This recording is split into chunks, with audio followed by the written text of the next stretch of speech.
Looks like things are heating up. Boxed boilers, sponsors of weather on GB News.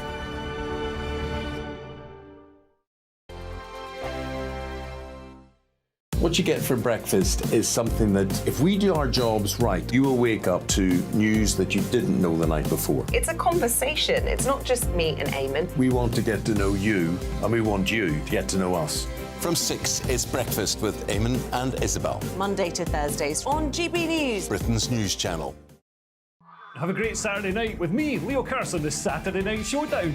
It's a crazy world out there, so come and make fun of it with me, my panel of comedians, and a couple of people who actually know what they're talking about. This Saturday Night Showdown is your front row ticket to the clown show every Saturday, only on GB News, the People's Channel, Britain's news channel. Your weekend starts here with Friday Night Live with me, Mark Dolan, 8 till 9 on GB News. Big stories, big guests and big laughs as we get you ready for a cracking weekend. That's Friday Night Live with Mark Dolan, Fridays 8 till 9 on GB News. Bring your own drinks, the admission's free. Now then, Lee Anderson here. Join me on GB News on my show, The Real World, every Friday at 7 p.m. I'm not eating bloody cat. Are you Delicious. mental? Open your mouth. OK, here comes a train. Reminds me of the scene in Singing in the Rain. Adam, is that a good one? Whoa! Join me at 7 on GB News, Britain's news channel. Good afternoon, Britain. Good afternoon, Britain. Join us, Tom and Emily, To find out what's happening in the heart of Westminster. and why it matters to you. Weekdays from midday, we bring you the most compelling stories from across the United Kingdom. And from your doorstep to our inbox, That's right, we want to hear from you, GB News. Britain's news channel. I'm Andrew Doyle. Join me at 7 o'clock every Sunday night for Free Speech Nation, the show where I tackle the week's biggest stories in politics and current affairs with the help of my 2 comedian panellists and a variety of special guests. Free Speech Nation, Sunday nights from 7 on GB News, the People's Channel, Britain's news channel. In the GB Newsroom, we bring you the news as it happens. With our team of dedicated journalists across the UK, we're ready to give you accurate reporting every day. When the news breaks, we'll be there with bulletins on GB News, the People's Channel, Britain's news channel. Wake up to the headlines with Headliners every morning at 5 a.m. We treat you to the day's biggest stories before anyone else, 7 days a week. You can catch up on everything you need to know before you've even had your kippers. Headliners every morning at 5 a.m, only on GB News, the People's Channel, Britain's news channel. GB News, unlike other broadcasters, isn't obsessed with the London-Westminster bubble. We think there's a nation beyond the M25, and that's why we talk about the issues that matter across the land. Join me on State of the Nation, 8 to 9 o'clock, Monday to Thursday, on GB News. Daisy's listening, and you should too.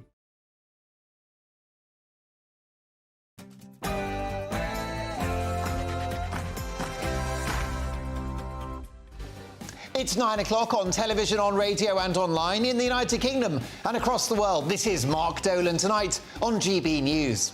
In my big opinion, Britain is in the grip of a bad parenting epidemic. If we don't adopt traditional family values, we have no future. My Mark Meets guest is one of the richest men in Britain. Billionaire Sandy Easdale tells us the secrets of his success and why the SNP is bad news for Scotland. In the big story, will Keir Starmer's green policies bankrupt Britain? We'll hear from both sides on that one. And in my take at 10, looking forward to this, Nigel Farage is a friend of mine and a colleague, but he threatens his great legacy by handing the keys of number 10 to Keir Starmer. Why I think the Reform UK project is a huge risk for Britain.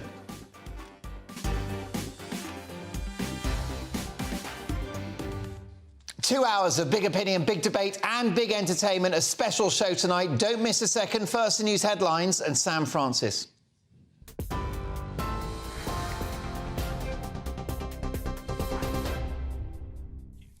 Mark, thank you very much. Good evening. I'm Sam Francis in the GB Newsroom. The headlines at 9.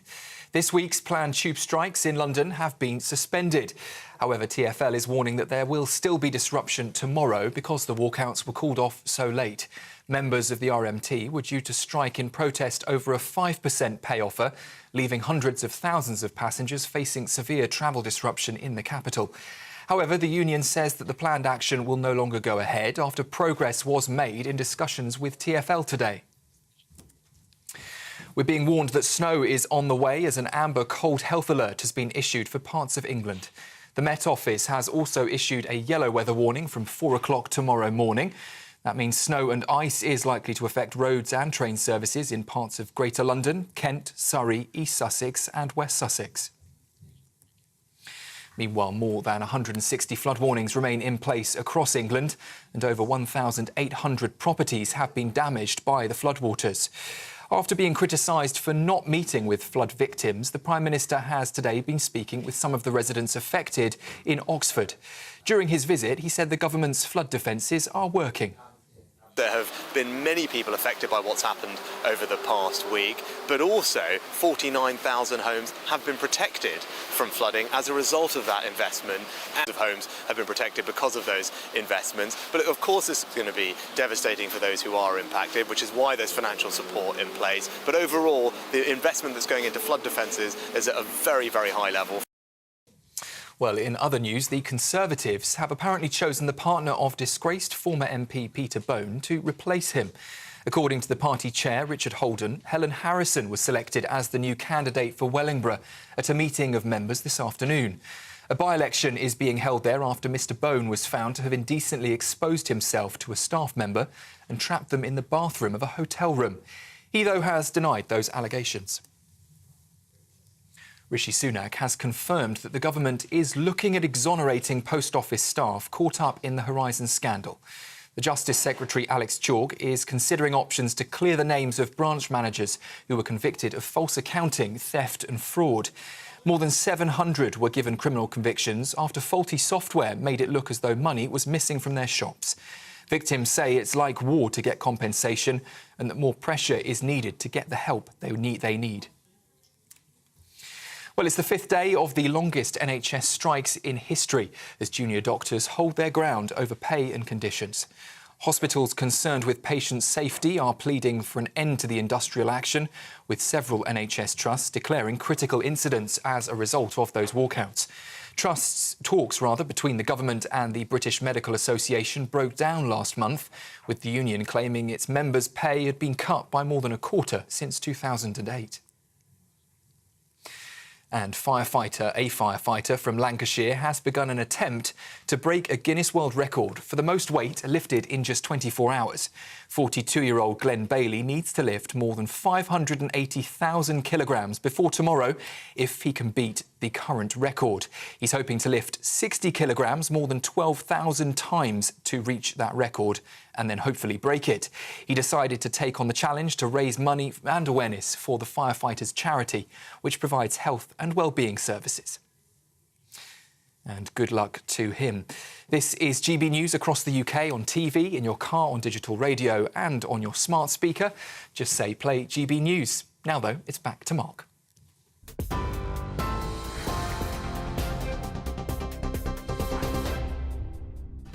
Thank you, Sam. Welcome to Mark Dolan tonight on GB News. In my big opinion, Britain is in the grip of a bad parenting epidemic. If we don't adopt traditional family values, we have no future.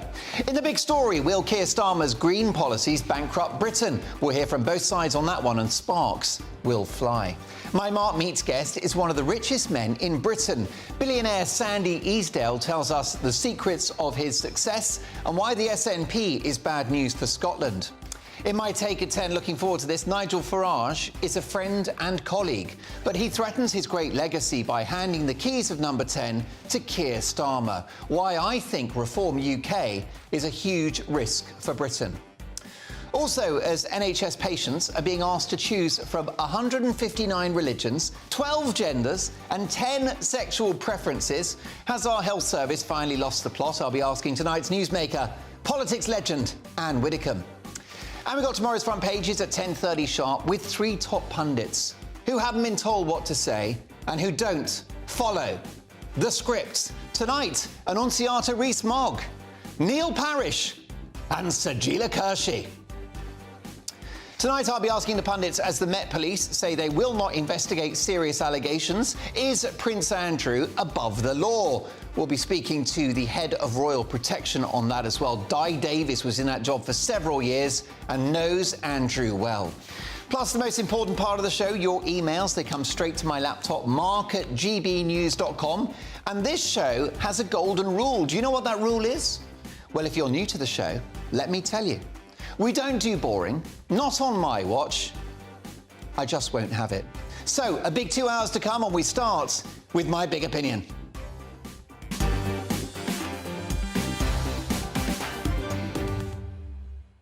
This is an absolute shocker. 1 in 4 parents now think it's okay for their children to be absent from school. This according to research commissioned by the Centre for Social Justice, which comes at a time when the proportion of people in England defined as persistently absent from class has more than doubled. That's right, folks. Education for our kids is now an optional extra.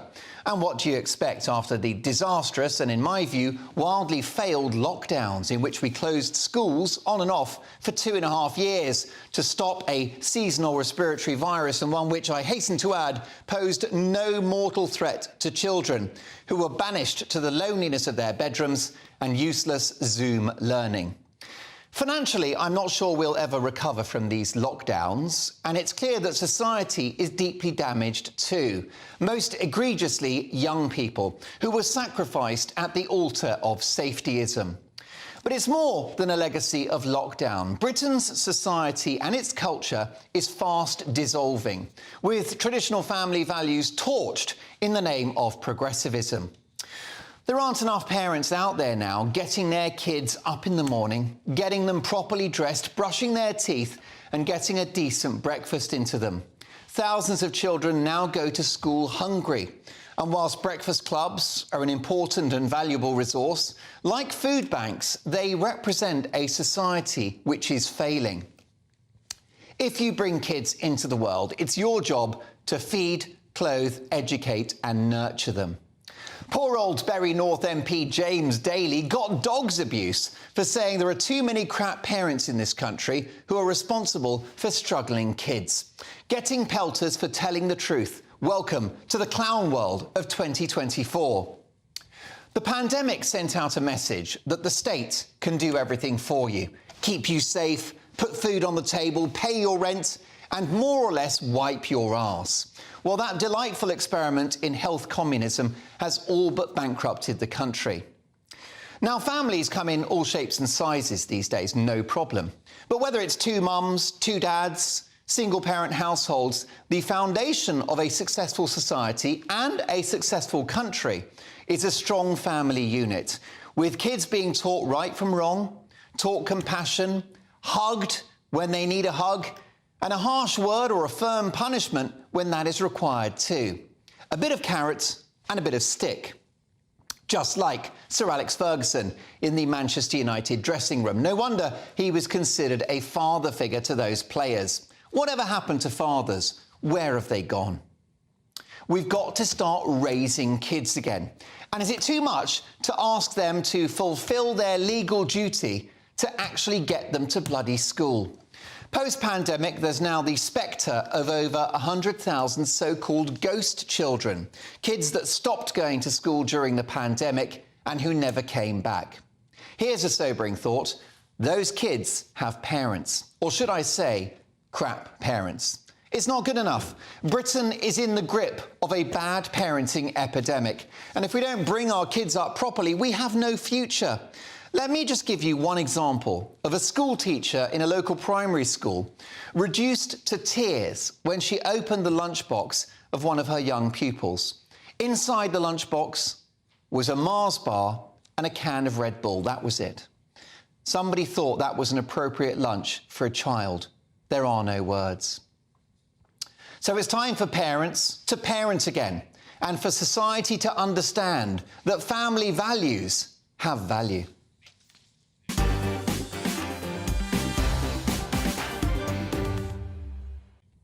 Is Britain in the grip of a parenting crisis? Let me know your thoughts. mark@gbnews.com. I'll get to your emails shortly. But let's hear from my top pundits tonight. Former Brexit Party MEP Annunziata Rees-Mogg, former Conservative MP and farmer Neil Parish, and comedian and broadcaster Sajila Kershi. Annunziata, let me start with you. Are there too many crap parents in Britain? I think the government has enabled parents to pass over their own responsibilities, that increasingly schools and government departments have dictated how children must be treated, what they must learn, what they must eat, and parents have said, fine, you want the responsibility, take it, and given it up themselves. I think we need to return to the family unit taking responsibility for itself, much more so, with the state there to provide a good education. Indeed. And Sajila, the point is that families look different now. It's not kind of mum and dad and 2 kids, is it? It's a very varied sort of setup you get. But the principles of family values remain the same. Yeah, I mean, we've got blended families. I think that's what they call them now. There was even a film about it. My family's not blended. It's like oil and water, I'll be honest. Yeah, I mean, the thing is, I don't...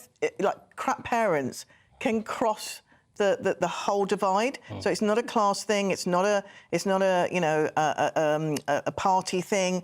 It's not a money thing. You can have you can be extremely wealthy and still have really rubbish parents. Yeah. Unfortunately. And in terms of like I think where all the blame always lies is on single parents. I mean, I was brought up by a single parent. I was a single parent. It's obviously catching in my family. And you do what you. As a mother, I know you do anything you can to make sure that kids are okay. When if I had to sell myself, if all I got was a Mars bar and a kind of a fizzy pop, then that's fine. I'm joking. But the point is, you do what you can to look after your But kids. Sajila, not enough parents are doing what they can. OK. So I think there are, like I said, there's going to be crap parents full stop throughout the, regardless. But I think maybe parents also need some support in terms of if they don't have, if it's things like they're going hungry, we must look at that. And that's obviously to do with, their income, if they're not in proper housing. There's all these other kind of social issues that perhaps we need to address. Do we make it too easy for parents to kind of absolve their responsibility? Perhaps, but I think maybe like things like school-free dinners, if your child is going to school, they're at least going to get that free one meal that they're going to be fed properly during the day. The breakfast clubs is a really good idea. So there's also schemes, I have to say, although I'm against, a lot of Tory policies, I think there's a lot of things that also have been beneficial to children. Well, I'm glad you mentioned the breakfast clubs, because Neil Parish, they are a wonderful thing. I salute the teachers and volunteers that organise them, and the kids need it. But I still think it's a sign of a failing society. Yeah, I mean, I think the breakfast clubs are good. I think wherever possible, if we could actually provide school meals at dinner time would also be good, lunchtime, because I think, whether some parents can't cope, some just don't cope, and you've got to get the children to school. They have they will socialise at school, and so it's not only just the feeding of them, it's the socialising of them, it's mixing of them, and we're living in this age where there's too much done on social media, too much done on their phones, on computers. You've got to actually get them into school. So I think the parents need to be sorted out, but I think the children are the top priority, and school's a good place for them. I have a fear that as a society we have increasingly handed rights to children, and that instead of being willing to parent them, to teach them right from wrong, to teach them to go to bed, to teach them to eat at the right times and the right kind of things, that they don't like broccoli or they don't want to go to bed. Tough luck. Tough. There's got to be a lot of tough love, and we've got to soft. And this wouldn't begin to say bring back the cane or any of that. I think we need to treat our children with respect, but as the adults. Yeah, what is the ultimate sanction? I mean, Annunziata, when your kids are naughty, do you threaten to send Uncle Jacob round? Oh, they'd love that. Yeah. He's hilarious. He keeps them far too entertained and gets them going before bedtime, so they'll never go to sleep. But no, I think talking to children, trying to understand why they're feeling frustrated or don't want to eat whatever, or really can help. But at the end of the day, It is your job as a parent to have rules, to have a framework in which that your children can thrive so that they can grow up knowing the world around them. More from my brilliant pundits very shortly, but is Britain in the grip of a crap parenting epidemic? Let me know your thoughts. Mark at gbnews.com. But coming up next, in the big story, will Keir Starmer's green policies bankrupt Britain? We'll hear from both sides on that one, and sparks will fly. This is Mark Dolan tonight on GB News. Good afternoon, Britain. Good afternoon, Britain. Join us, Tom and Emily, To find out what's happening in the heart of Westminster. and why it matters to you. Weekdays from midday, we bring you the most compelling stories from across the United Kingdom. And from your doorstep to our inbox. That's right, we want to hear from you. GB News, Britain's news channel. Wake up to the headlines with Headliners every morning at 5 a.m. We treat you to the day's biggest stories before anyone else, 7 days a week. You can catch up on everything you need to know before you've even had your kippers. Headliners every morning at 5 a.m. only on GB News, the People's Channel, Britain's news channel. GB News, unlike other broadcasters, isn't obsessed with the London-Westminster bubble. We think there's a nation beyond the M25, and that's why we talk about the issues that matter across the land. Join me on State of the Nation, 8 to 9 o'clock, Monday to Thursday, on GB News. Daisy's listening, and you should too.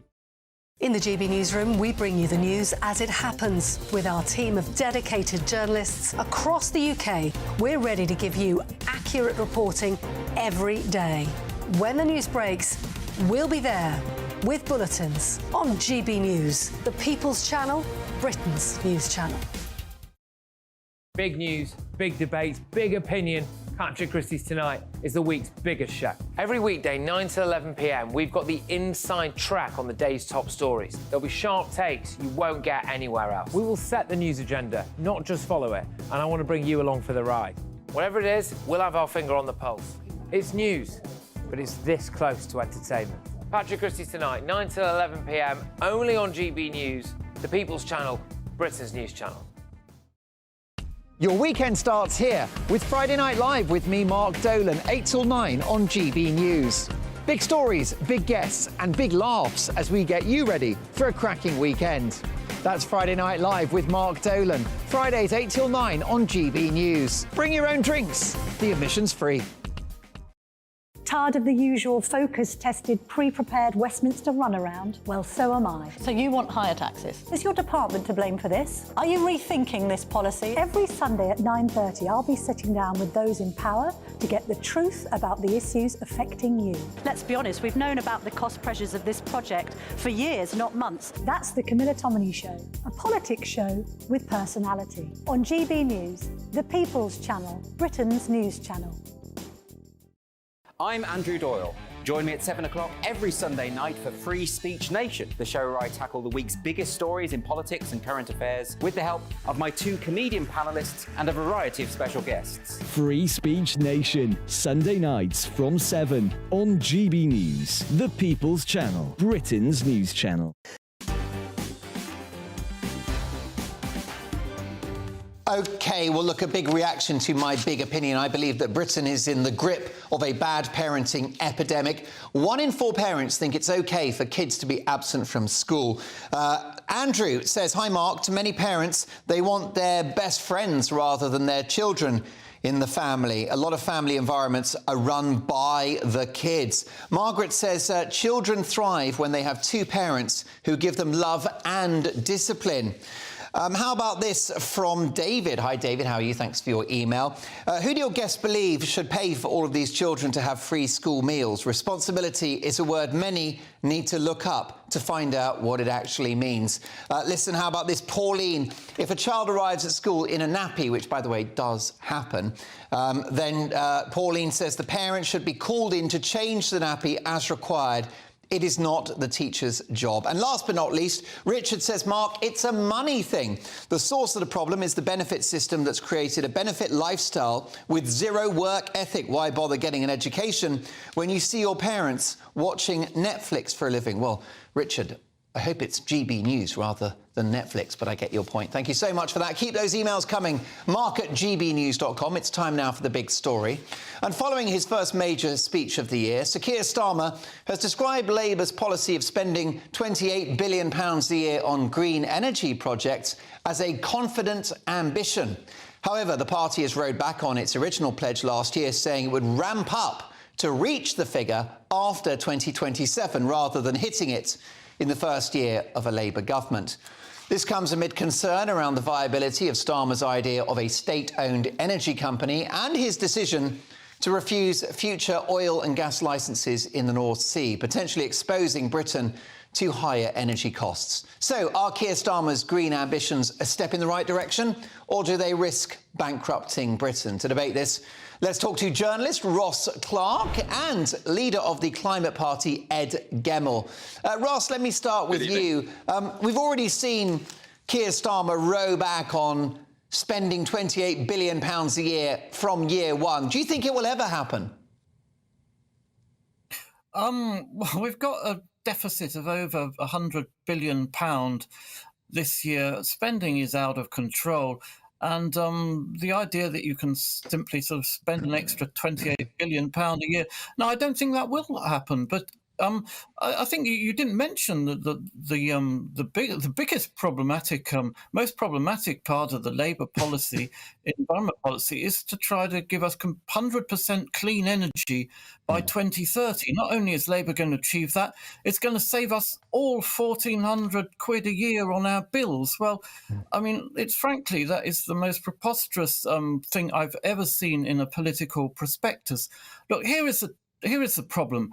You know, you can build all the wind turbines, solar farms you like, but it's intermittent energy. And when the sun's not shining, the wind's not blowing, you need you need a backup, or you need to have massive investment in energy storage, because, you know, there are days when the wind and solar output is falling to virtually nothing. Now, to have that sort of massive, you know, backup storage, or whether you're going to do it through hydrogen, you know, it's turning surplus energy into hydrogen, you can burn it on days when you need it. It causes absolute massive investment. And the idea that this is going to save us all £1,400 a year is completely and utterly preposterous. It will send bills up by millions. You know, we'll be paying through the nose for Labour's energy policy. It's not going to be saving us money. Ed Gemmell, the bottom line is that renewables are a gamble, aren't they? There's an issue around the sustainability of things like solar and you know, wind, all the rest of it. You can't store the energy that they produce. It's a massive experiment. Mark, I'm not sure we should have started with the idea of it being an experiment. I mean, let's get back to the basics on whether the 28 billion from Labour is the right thing they should be doing. It's a drop in the ocean. Labour is absolutely pathetically weak on this, but also the attitude that we just heard just now is holding back Britain. I mean, for goodness sake, this is the biggest business opportunity on the entire planet. More than 85% of the world's GDP is now covered by net zero commitments and sustainability commitments. We are going there, and it doesn't matter whether we really think that it's the best thing to do in terms of climate change or not. It is the best business opportunity. We have to get at the front of it, and 28 billion is a drop in the ocean. I mean, for goodness sake, it's less than 1% of GDP, it's less than 1%, or roughly 1% of national debt. National debt is going up at 150 billion a year at the moment. It actually isn't going to make a vast difference to that at all. And what we've got to do is get in there and get at the front of this new, clean industrial revolution and start making a lot of money for the UK. I mean, the Climate Party's vision is we bring forward our targets on net zero so we get at the front of the queue. We don't want to stay at the back, paying China for our solar panels, paying them for our wind turbines. You know, they're controlling the minerals and metals we use to make these things at the moment. They're making more than half the world's EVs, 88% of the world's batteries. They are minting it in on this climate change stuff, and we could be doing it. We've got to bring those targets forwards and get serious. And that's what the Climate Party wants us to do, get serious. Ross Clark.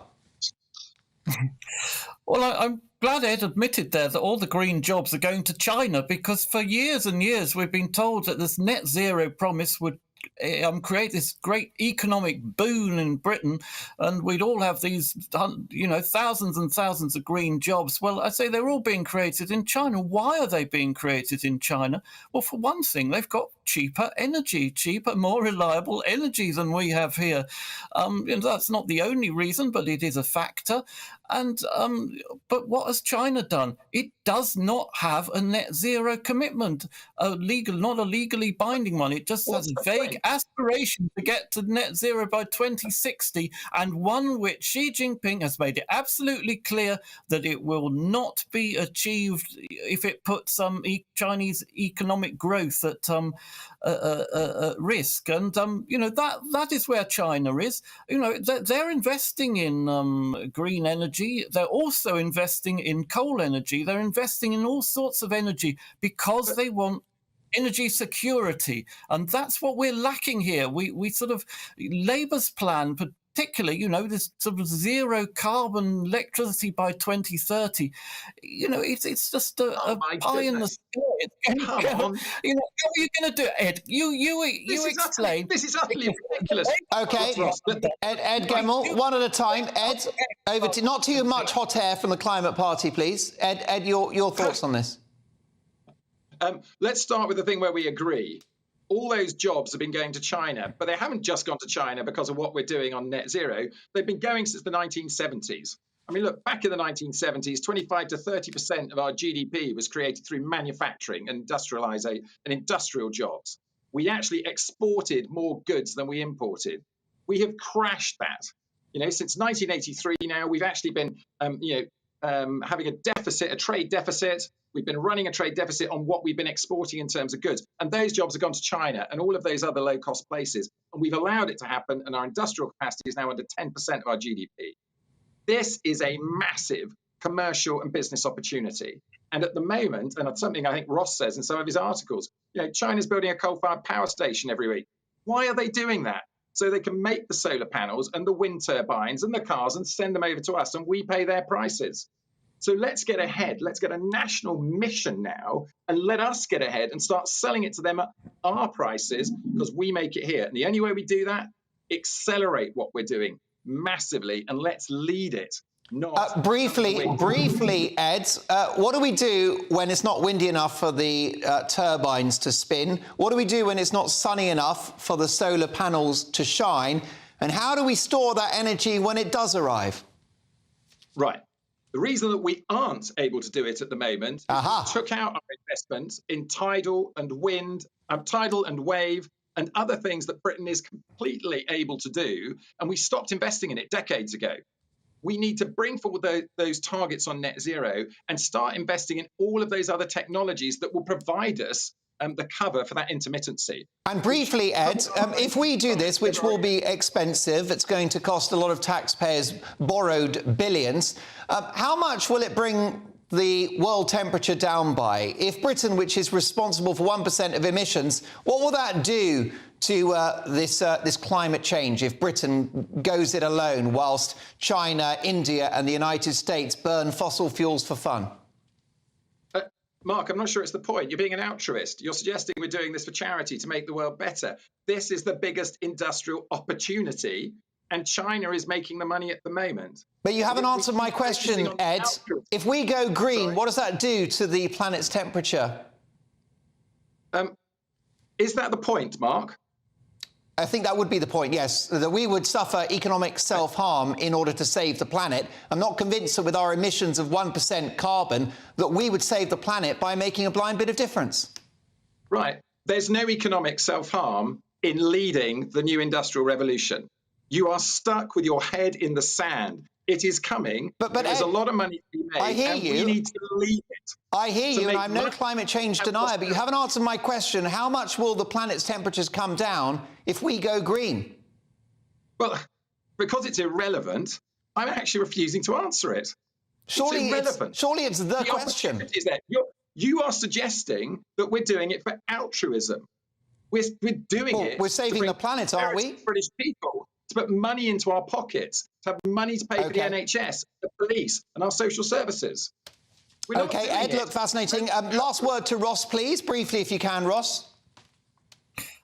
Well, I mean, the answer to your question is it will have virtually zero effect on global temperatures if Britain unilaterally achieves net zero. Obviously that's the direction we should go. We should go in the direction of clean energy, but the problem we've got is this net zero target, hard target by 2050, and what it's leading governments to do, it's going to lead them to grab hold of bad options, bad policies. In the technologies need time to develop. They need time to prove. Put a hard target on it, and you go for the bad ideas.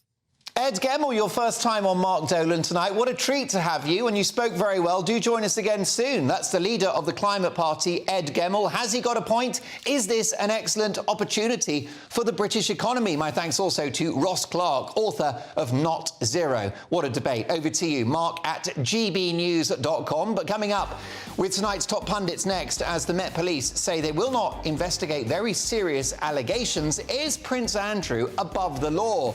We'll be speaking to the former head of Royal Protection. Plus, we'll be conducting an exclusive Mark Dolan Tonight People's Poll. We've been asking, will Keir Starmer's green policies bankrupt Britain? The results are in. I shall reveal all next. Your weekend starts here with Friday Night Live with me, Mark Dolan, 8 till 9 on GB News. Big stories, big guests and big laughs as we get you ready for a cracking weekend. That's Friday Night Live with Mark Dolan. Fridays 8 till 9 on GB News. Bring your own drinks. The admission's free. Wake up to the headlines with Headliners every morning at 5 a.m.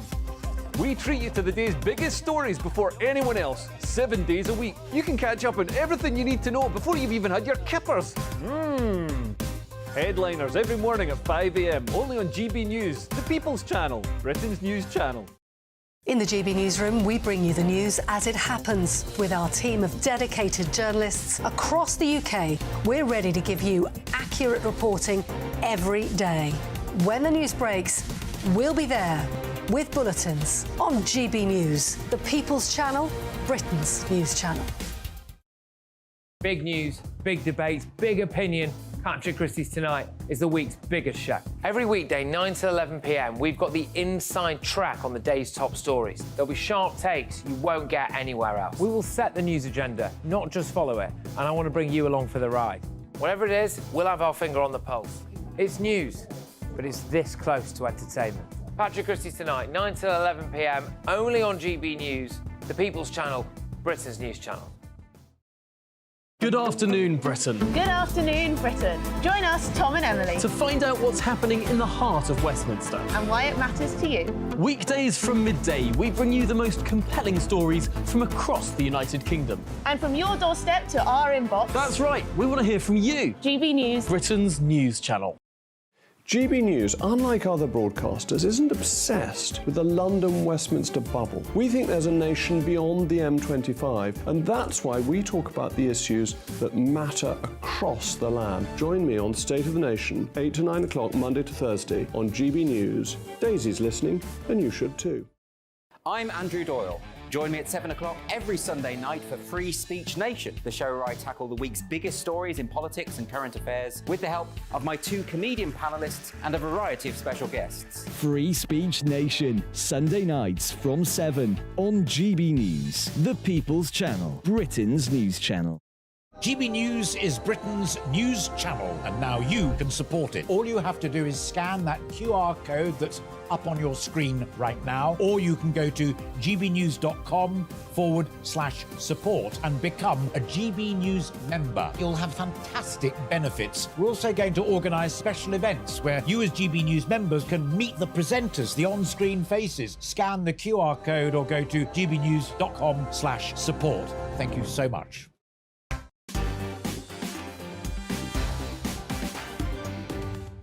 Welcome back to Mark Dolan tonight on GB News. Greg, should we do emails first because they are coming in thick and fast? mark@gbnews.com. Greg says I've got 20 seconds. I bet he says that to all the girls. Hi, Mark, says Pete in Hull. I think we need to prove the point of wind and solar energy reliance. Let's shut down the fossil fuel power stations for 2 months. Then everyone will see how reliable green energy is. And quickly from Anne. Hi, Mark. No problem making climate change stuff in the UK. But not by making the UK public poorer. We can make the stuff using coal like China do. Keep those emails coming. Now we've conducted a poll. Will Keir Starmer's green policies bankrupt Britain? Well, the results are conclusive.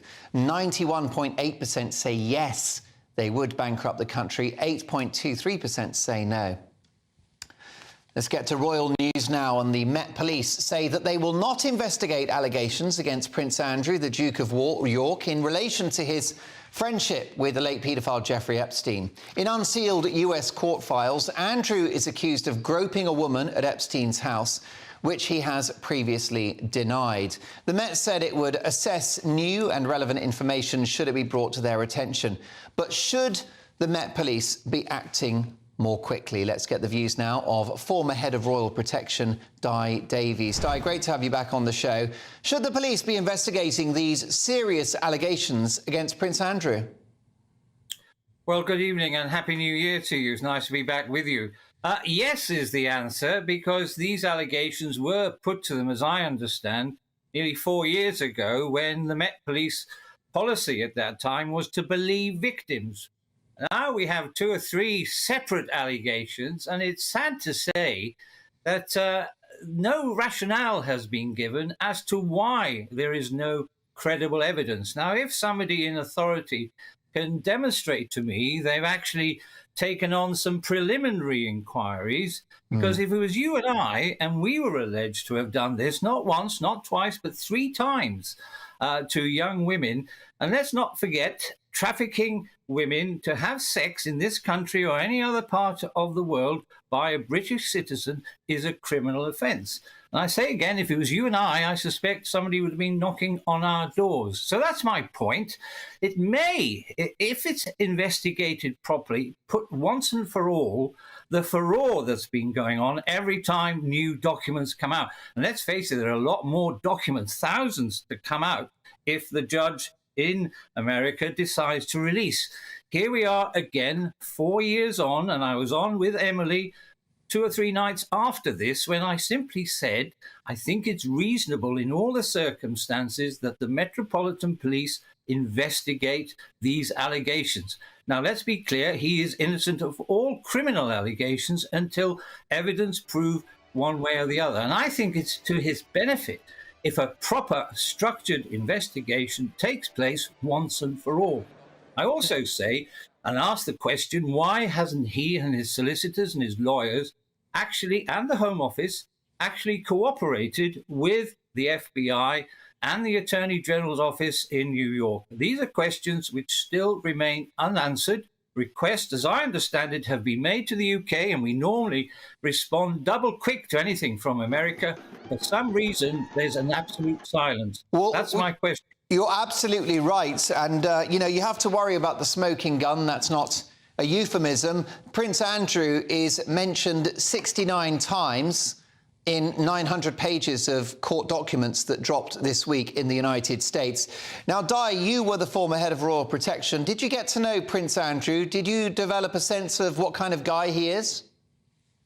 No, is the honest answer, because I had teams that looked after all the senior royals. We had 22 in my time. So, no, I didn't. I had spoken to him on a number of occasions. I'd met him once or twice at formal occasions. So, no, the answer is when I did speak to him, he wasn't particularly pleasant. That's all I can say. OK, well, let's bring in my pundits. And do stay there, Di Davies, former head of Royal Protection, Annunciata Rees-Mogg, Sajila Kershi and Neil Parish are my top pundits for ringside action of the day's big stories. Neil Parish, do you think that the authorities should be doing more to investigate the Prince? Yeah, I mean, I think the police, must make sure that they handle this as if they would handle any one of us that may or may not have actually done what the Prince Andrew has been accused of. And so I think it needs to be sorted out. It doesn't seem to go away, does it? And so, therefore, I mean, perhaps if the police and his personal bodyguards and the like were interviewed, perhaps that would shed either new light, or perhaps it would shed the light that he is innocent, one way or the other. But it does just seem to go on. And I think the one thing we've got to be absolutely certain of, haven't we, Mark, is that he's not treated differently to any of the rest of us. Well, that's the worry, Sajila. Are the royal family above the law? No one should be above the law. No one, and I totally agree with you, Mike. It doesn't matter who it is when there's an investigation like this, and this must be going forward. They have to be questioned like everybody else. No one should feel that they are beyond reproach. And I think we need to get rid of that kind of society that we have had for a long time. And that means royal families, that means politicians, that means anyone. No one should be that powerful that they can't be. And I think we've seen that actually with Donald Trump, that even ex-presidents can still, be accused of something and have justice shown to the public. Yeah, so I think definitely Prince Andrew needs to answer some questions. Annunziata, is Prince Andrew being treated with kid gloves by the authorities? It's very difficult to know. That I think the argument that there's very little that happened in the UK is one that rings true, that it's not the Met's job to investigate things that have happened in different jurisdictions under completely different legal systems. However, I think on this occasion, they've not only got to treat him as they would treat anyone else, but they've really got to be seen to be treating him as they would treat anyone else. Yeah. And that might mean they have to investigate him, even if they wouldn't investigate one of us mere non-royals, because they've got to show that it isn't special treatment because he's royal. And it could help clear his name, it could condemn him. Well, it's funny you should say that. Di, briefly, if you can, just a couple of seconds left. Prince Andrew has vigorously denied these allegations. He settled out of court with Virginia Giuffre, his accuser, with no wrongdoing being admitted. But if he has done anything wrong, do you think he'll ever face justice? Well, I sincerely hope so. And as your other contributors say, if one way or the other, we need to sort it because it's going on and on. And in fairness, questions have to be asked, not only of his personal protection officers, but wherever he went, he took an entourage with him. So there are huge questions which he has failed to answer. All I am saying, as I would to anyone else, whether it's you and I, let him answer those questions. Okay. And if I was accused of such serious offences, I'd want an investigation because then I could clear my name if I was innocent. Yeah. Of course, you never would be accused because you are a fine gentleman and an ex-top cop. Di, do join us again soon. Di Davis, former head of Royal Protection, with none too kind a word to say about his brief encounters with Prince Andrew. There's a surprise. In my take at 10, I'll be discussing Nigel Farage and the threat of a Keir Starmer premiership. Find out why shortly. But next up, my Mark Meets guest is one of the richest men in Britain. Billionaire Sandy Eastdale tells us about the secrets of his success and why the SNP is bad news for Scotland. An incredible guy. Don't miss it. See you in 2. 2024, a battleground year. The year the nation decides. As the parties gear up their campaigns for the next general election. Who will be left standing when the British people make one of the biggest decisions of their lives? Who will rise? And who will fall? Let's find out together. For every moment, the highs, the lows, the twists and turns. We'll be with you for every step of this journey. In 2024, GB News is Britain's election channel. Good afternoon, Britain. Good afternoon, Britain. Join us, Tom and Emily, to find out what's happening in the heart of Westminster and why it matters to you. Weekdays from midday, we bring you the most compelling stories from across the United Kingdom. And from your doorstep to our inbox. That's right, we want to hear from you. GB News, Britain's news channel.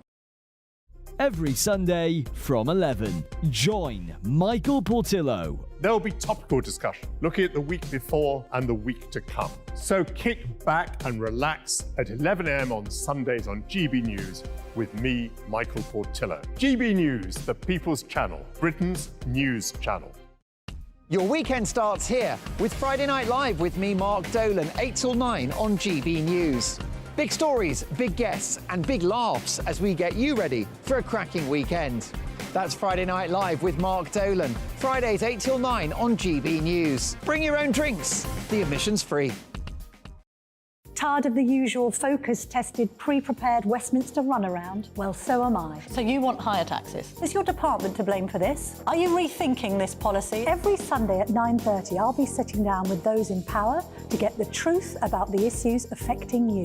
Let's be honest, we've known about the cost pressures of this project for years, not months. That's the Camilla Tominey Show, a politics show with personality. On GB News, the People's Channel, Britain's news channel.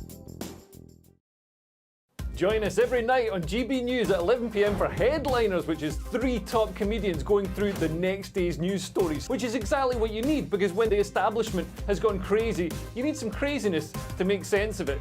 Headliners. You don't have to bother reading the newspaper. We've got it covered for you. Every night at 11 p.m. and repeated every morning at 5 a.m. We won't send you to sleep like some of the other paper review shows out there. So join us 11 p.m. every night on GB News. The People's Channel, Britain's news channel. Big news, big debates, big opinion. Patrick Christie's Tonight is the week's biggest show. Every weekday, 9 to 11 p.m, we've got the inside track on the day's top stories. There'll be sharp takes you won't get anywhere else. We will set the news agenda, not just follow it, and I want to bring you along for the ride. Whatever it is, we'll have our finger on the pulse. It's news, but it's this close to entertainment. Patrick Christie's Tonight, 9 to 11 p.m, only on GB News, the People's Channel, Britain's news channel.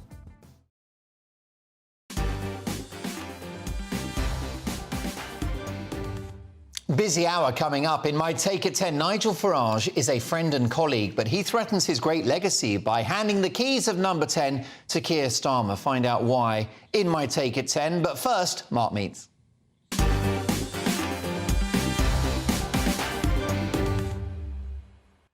And tonight, one of the most successful entrepreneurs in Britain, Scottish billionaire Sandy Easdale, who, along with his brother James, has built an empire worth in excess of £1.5 billion, with a portfolio of successful businesses, including property, as well as industrial and retail outlets and transport infrastructure. Plus, the brothers do a colossal amount for charity as well. Sandy, welcome to Mark Dolan tonight. You've built this empire with your brother James. How does the relationship work? Who does what? Well, Mark, we've been in business so long, it's a bit obscure who does what. We've been in business, have been teenagers, probably younger. We were brought up in a business family. My mother and father run their own business, so my mother and father spoke business 7 days a week. So, we've been in each other's company and business so long that it just comes natural for both of us to be together. Who works harder?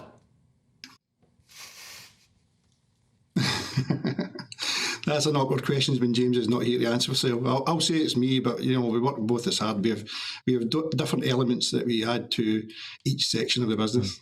Yeah, well, the other great thing about your brother, you can trust him. He's not going to run away with the cash, is he? Now, listen, you're a proud Scot and have done so much for the Scottish economy and communities north of the border.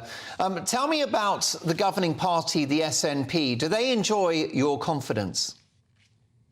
No, I don't think there's many businessmen that the SNP has any relationship with at this moment in time. I think a few years ago when Alex Salmon, he had a few business advisors, business leaders and well-known business owners associated with him. But I think in the last 10 years, maybe longer, that's fell by the wayside since Alex Salmon left the SNP. OK, now listen, you also, amid your business success, you were a director at the iconic Rangers Football Club. Tell me about your time looking after that business and, of course, an important part of Scottish life.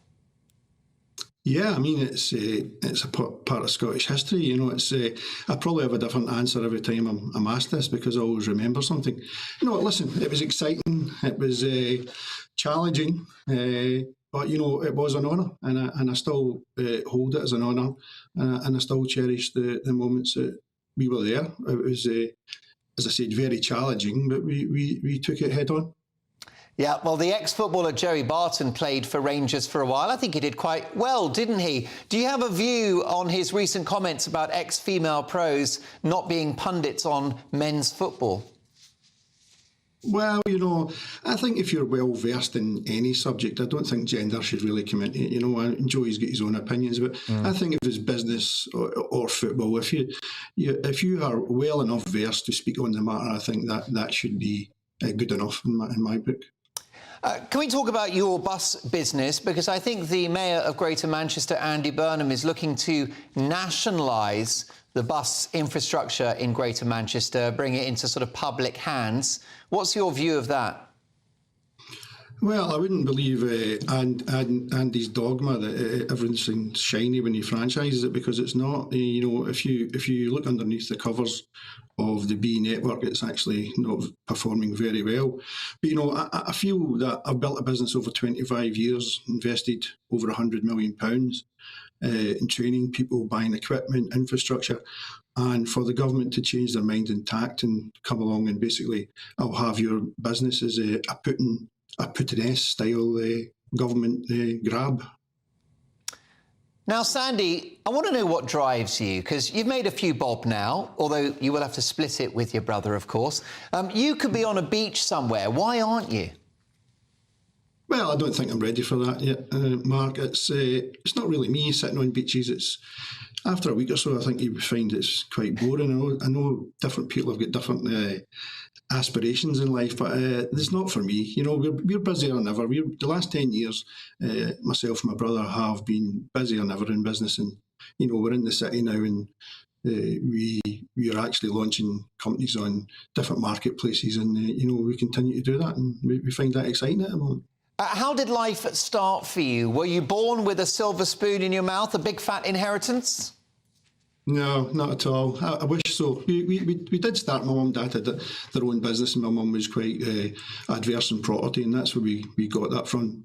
Sitting around that kitchen table, listening to small businesses, and we grew it from a small acorn into what it is today. And you know, we take every day as a challenge. We get offered stuff every day, but I think, you know, the drive is still in us. We still drive. We're still hungry. You know, it's not all about the money every day. It's about the challenge and being happy. Indeed. Of course, you've been critical of the SNP, but they seem to win every election that they participate in, and Humza Yousaf does enjoy a good degree of popularity north of the border. But would you ever consider a career in politics, Sandy?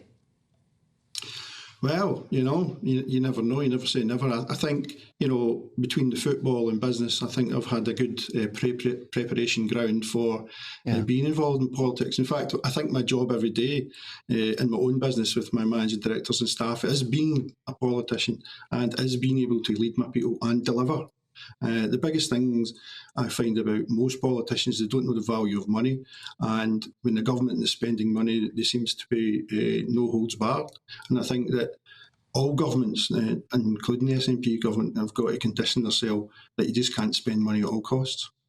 Sandy, more power to you, everything you've done for Scotland, for communities in Scotland, and the charity work that you and your businesses participate in. So thank you so much for joining us, and look forward to catching up with you again in the future. Sandy Easdale there, one half of the billionaire partnership of James and Sandy Easdale.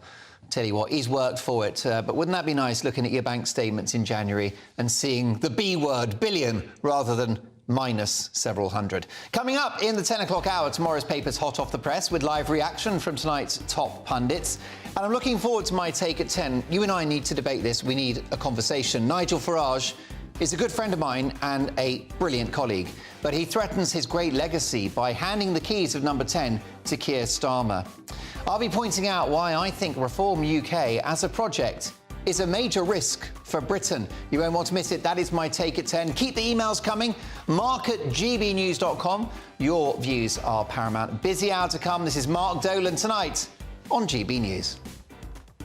That warm feeling inside from Boxed Boilers, sponsors of weather on GB News.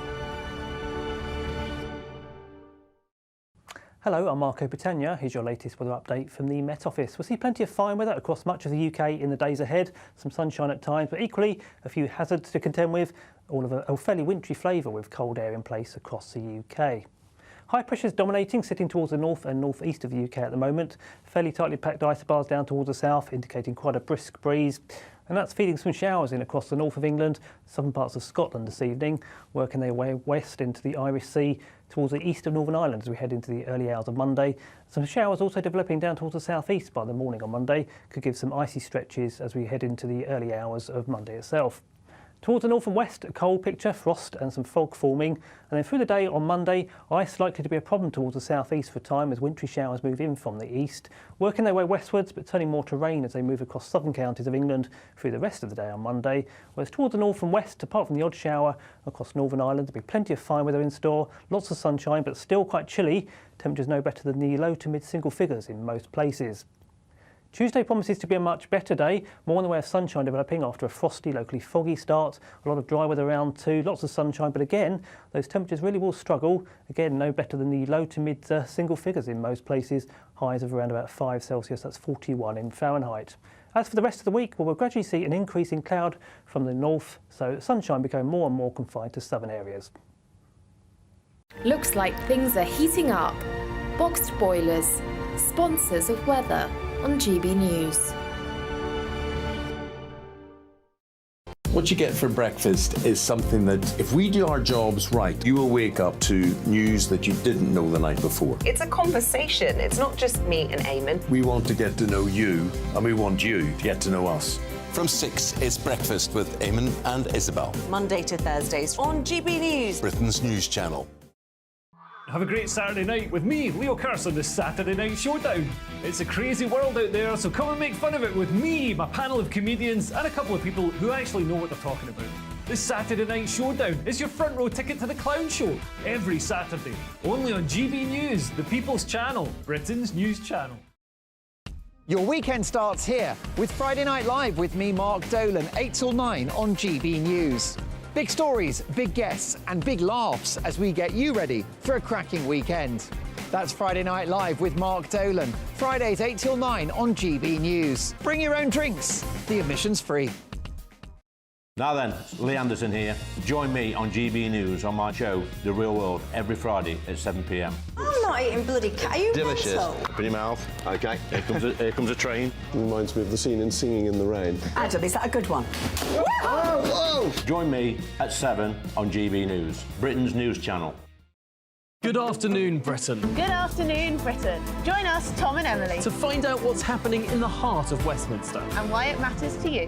Weekdays from midday, we bring you the most compelling stories from across the United Kingdom. And from your doorstep to our inbox. That's right, we want to hear from you. GB News, Britain's news channel. I'm Andrew Doyle.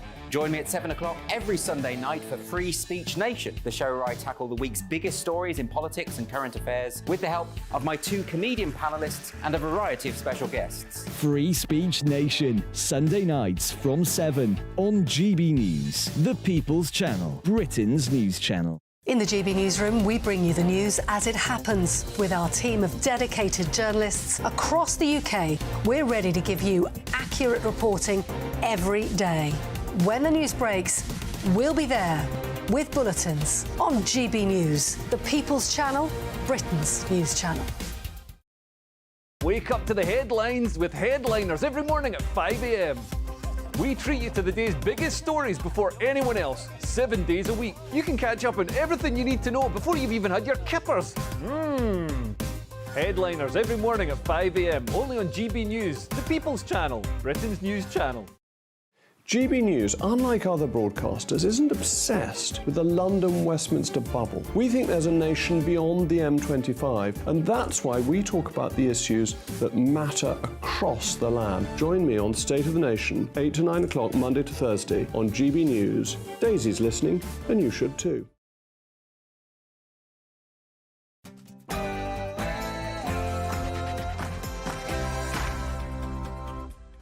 It's 10 o'clock on television, on radio and online in the United Kingdom and across the world. This is Mark Dolan Tonight. In My Take at 10, Nigel Farage is a friend and brilliant colleague, but he threatens his great legacy by handing the keys of number 10 to Keir Starmer.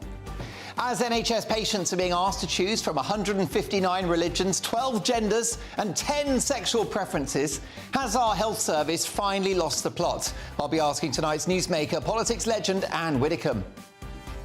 Plus, tomorrow's newspaper front pages and live reaction in the studio from three top pundits who haven't been told what to say and who don't follow the script: Annunciata, Rees-Mogg, Sajila Kershi and Neil Parish. So a packed show, a busy hour to come. We don't do boring, not on my watch. I just won't have it. First up, the news headlines with Sam Francis, and then I'll be talking about Nigel Farage.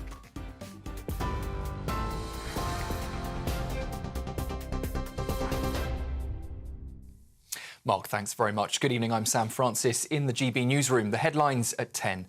Strikes by London Underground workers, which would have brought the tube service in the capital to a standstill this week, have been suspended. However, TfL is warning that there will still be disruption tomorrow because the walkouts were called off so late. Members of RMT Union were due to strike in protest over a 5% pay offer. They say the planned action will no longer go ahead, though, after progress was made in discussions with TfL today. Meanwhile, 170 flood warnings are still in place across England, and over 1,800 properties have been damaged by floodwaters. Well, after being criticised for not meeting with flooding victims, the Prime Minister has today been speaking with some of the residents affected in Oxford. Rishi Sunak also met Environment Agency workers at their depot on Osney Island to see firsthand their battle with rising river levels. The Prime Minister says the government's flood defences are working. There have been many people affected by what's happened over the past week, but also 49,000 homes have been protected from flooding as a result of that investment, and also things like the pumps that I've been seeing here today and the flood barriers. Just in the community I've been walking around, hundreds of homes have been protected because of those investments. But of course this is going to be devastating for those who are impacted, which is why there's financial support in place. But overall, the investment that's going into flood defences is at a very, very high level. Well, aside from the floods, we're also being warned that snow is on the way as an amber cold health alert has been issued for parts of England. The Met Office has also issued yellow weather warnings from 4 o'clock tomorrow morning. Snow and ice is likely to affect roads and train services in parts of Greater London, Kent, Surrey, East Sussex and in West Sussex. In other news, Labour has accused the Conservatives of caving to the reported demands of a disgraced former MP to choose his partner to replace him. Peter Bone was ousted from the Commons in December after an inquiry had found that he subjected a staff member to bullying and sexual misconduct. Well, this afternoon, Helen Harrison was selected as the new Conservative candidate to stand in his place during an upcoming by-election. A date for that by-election will be set once MPs return to Parliament this week. Meanwhile, Rishi Sunak has denied having any hesitations about the government's Rwanda scheme. That was when he was Chancellor.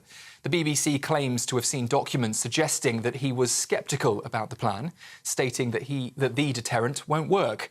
But the Prime Minister said it was his job to ask probing questions about every policy that came across his desk. Government Minister Laura Trott says Rwanda is the deterrent that the UK needs.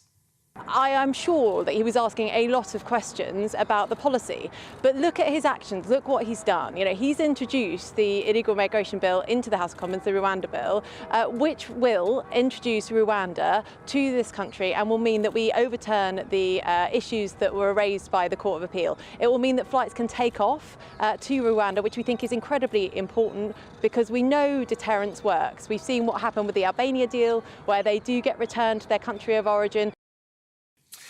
A probe carrying British technology is preparing to blast off into space tomorrow in what could be a first for a private company.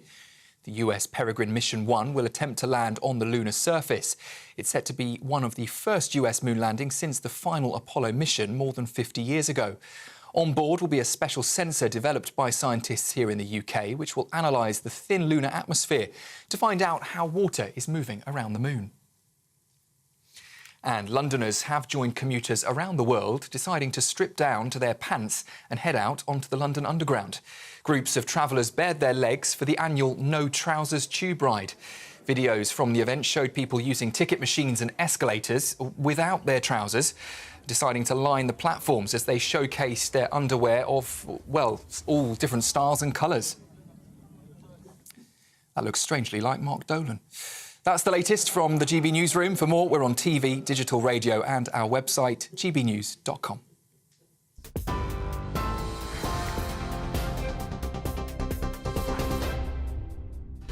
Sam, my legs aren't nearly that good. I'll show you mine later in the dressing room. Welcome to Mark Dolan tonight on GB News, as NHS patients are being asked to choose from 159 religions, 12 genders and 10 sexual preferences. Has our health service finally lost the plot? I'll be asking tonight's newsmaker, politics legend Anne Widdecombe. Plus, tomorrow's newspaper front page is live in the studio with full pundit reaction. Tonight, my top pundits are former Brexit Party MEP Annunziata Rees-Mogg, ex-Tory MP and farmer Neil Parish, and the brilliant comedian and broadcaster Sajila Kershi. And they'll be nominating their headline heroes and back page zeros. A packed hour to come. Those papers are on the way, some cracking stories to sink our teeth into. But first, my take at 10.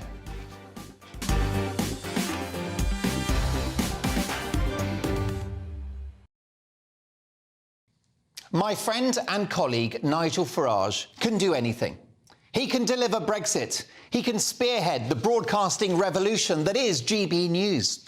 He can expose the scandal of the de-banking that's happening within our financial services and see the resignation of the NatWest chief executive. He can be mocked by the European Parliament and have the last laugh as we exit the bloc. He can prevail in the jungle and win an army of new fans. But right now, Nigel risks tainting his remarkable legacy with something that surely even he doesn't want to see. 5 years of a Labour government and Sir Keir Starmer living in number 10. Is handing the keys to power to the most woke political party in the country and a leader who campaigned for Jeremy Corbyn to be PM really a price worth paying to give the Tories a bloody nose? I don't think so. You won't feel it this January as the cold wind blows and as the rain pours down and as the post-Christmas credit card bills start to come in. But the country is finally getting back on its feet. Inflation is falling faster than Prince Andrew's trousers at a Taylor Swift concert. And while Germany and the Eurozone has languished in recession, Britain has grown.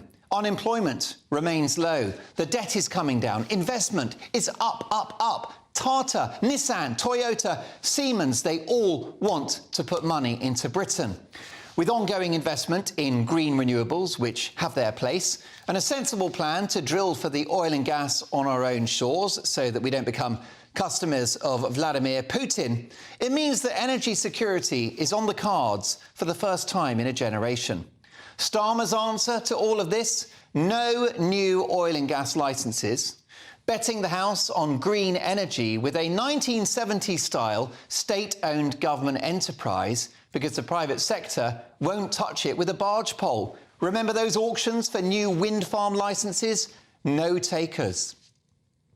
Now, the Tories have had a dreadful 5 years, I will give you that. But if Keir Starmer had been Prime Minister during that time, we would have had more lockdowns, for example. He called Freedom Day on July the 19th, 2021, as reckless. He relentlessly called for more measures, which have since proven to be as highly damaging as they were ineffective, all so that he could do those ridiculous press conferences where he pounced around pretending to be Prime Minister and wanted to look statesmanlike. And my pal, Nigel Farage, risks putting him in charge. Now, Nigel doesn't get much wrong, and he's a fabulous guy. But on this one, I got to part company with him. No one really loves Labour or has much enthusiasm for the cause, and I've never met a Keir Starmer fan. In my view, he's not so much a politician as a human manifestation of ChatGPT software gone wrong. But the entire Reform UK project, with admirable aims, goals and policies, risks sweeping him to an historic landslide. Can you imagine what Keir Starmer would do with a 150-seat majority? Do you think we'll have less strikes, even though the Labour Party is bankrolled by the unions? Do you think Britain will cut spending when Starmer is in hock to the public sector, who will expect pay rises galore and unprecedented investment? Do you think Labour will stop the boats when it's not even on Starmer's list of 5 missions? Do you think Labour will cut taxes to boost the economy? Elton John's natural hair will grow back before that happens.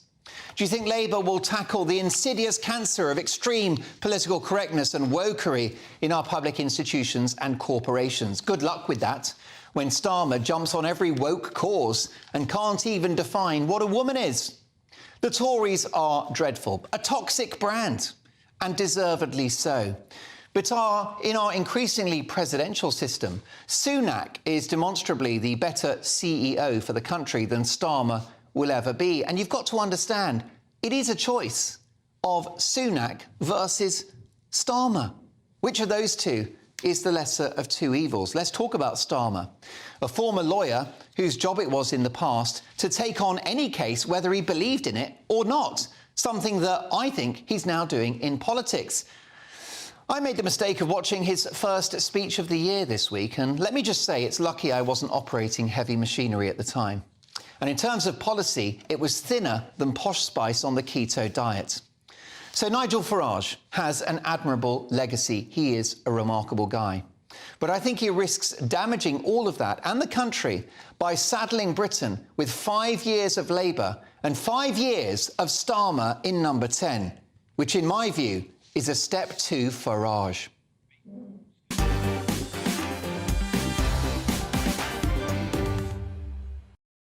Your reaction, mark at gbnews.com. I'll get to your emails shortly. I know there's a lot of support out there for Reform UK, so let me know your thoughts. But first, my top pundits: former Brexit Party MEP Annunziata Rees-Mogg, ex-Conservative MP and farmer Neil Parish, and comedian and broadcaster Sajila Kershi. Neil, you're the best person to ask. Former Conservative MP.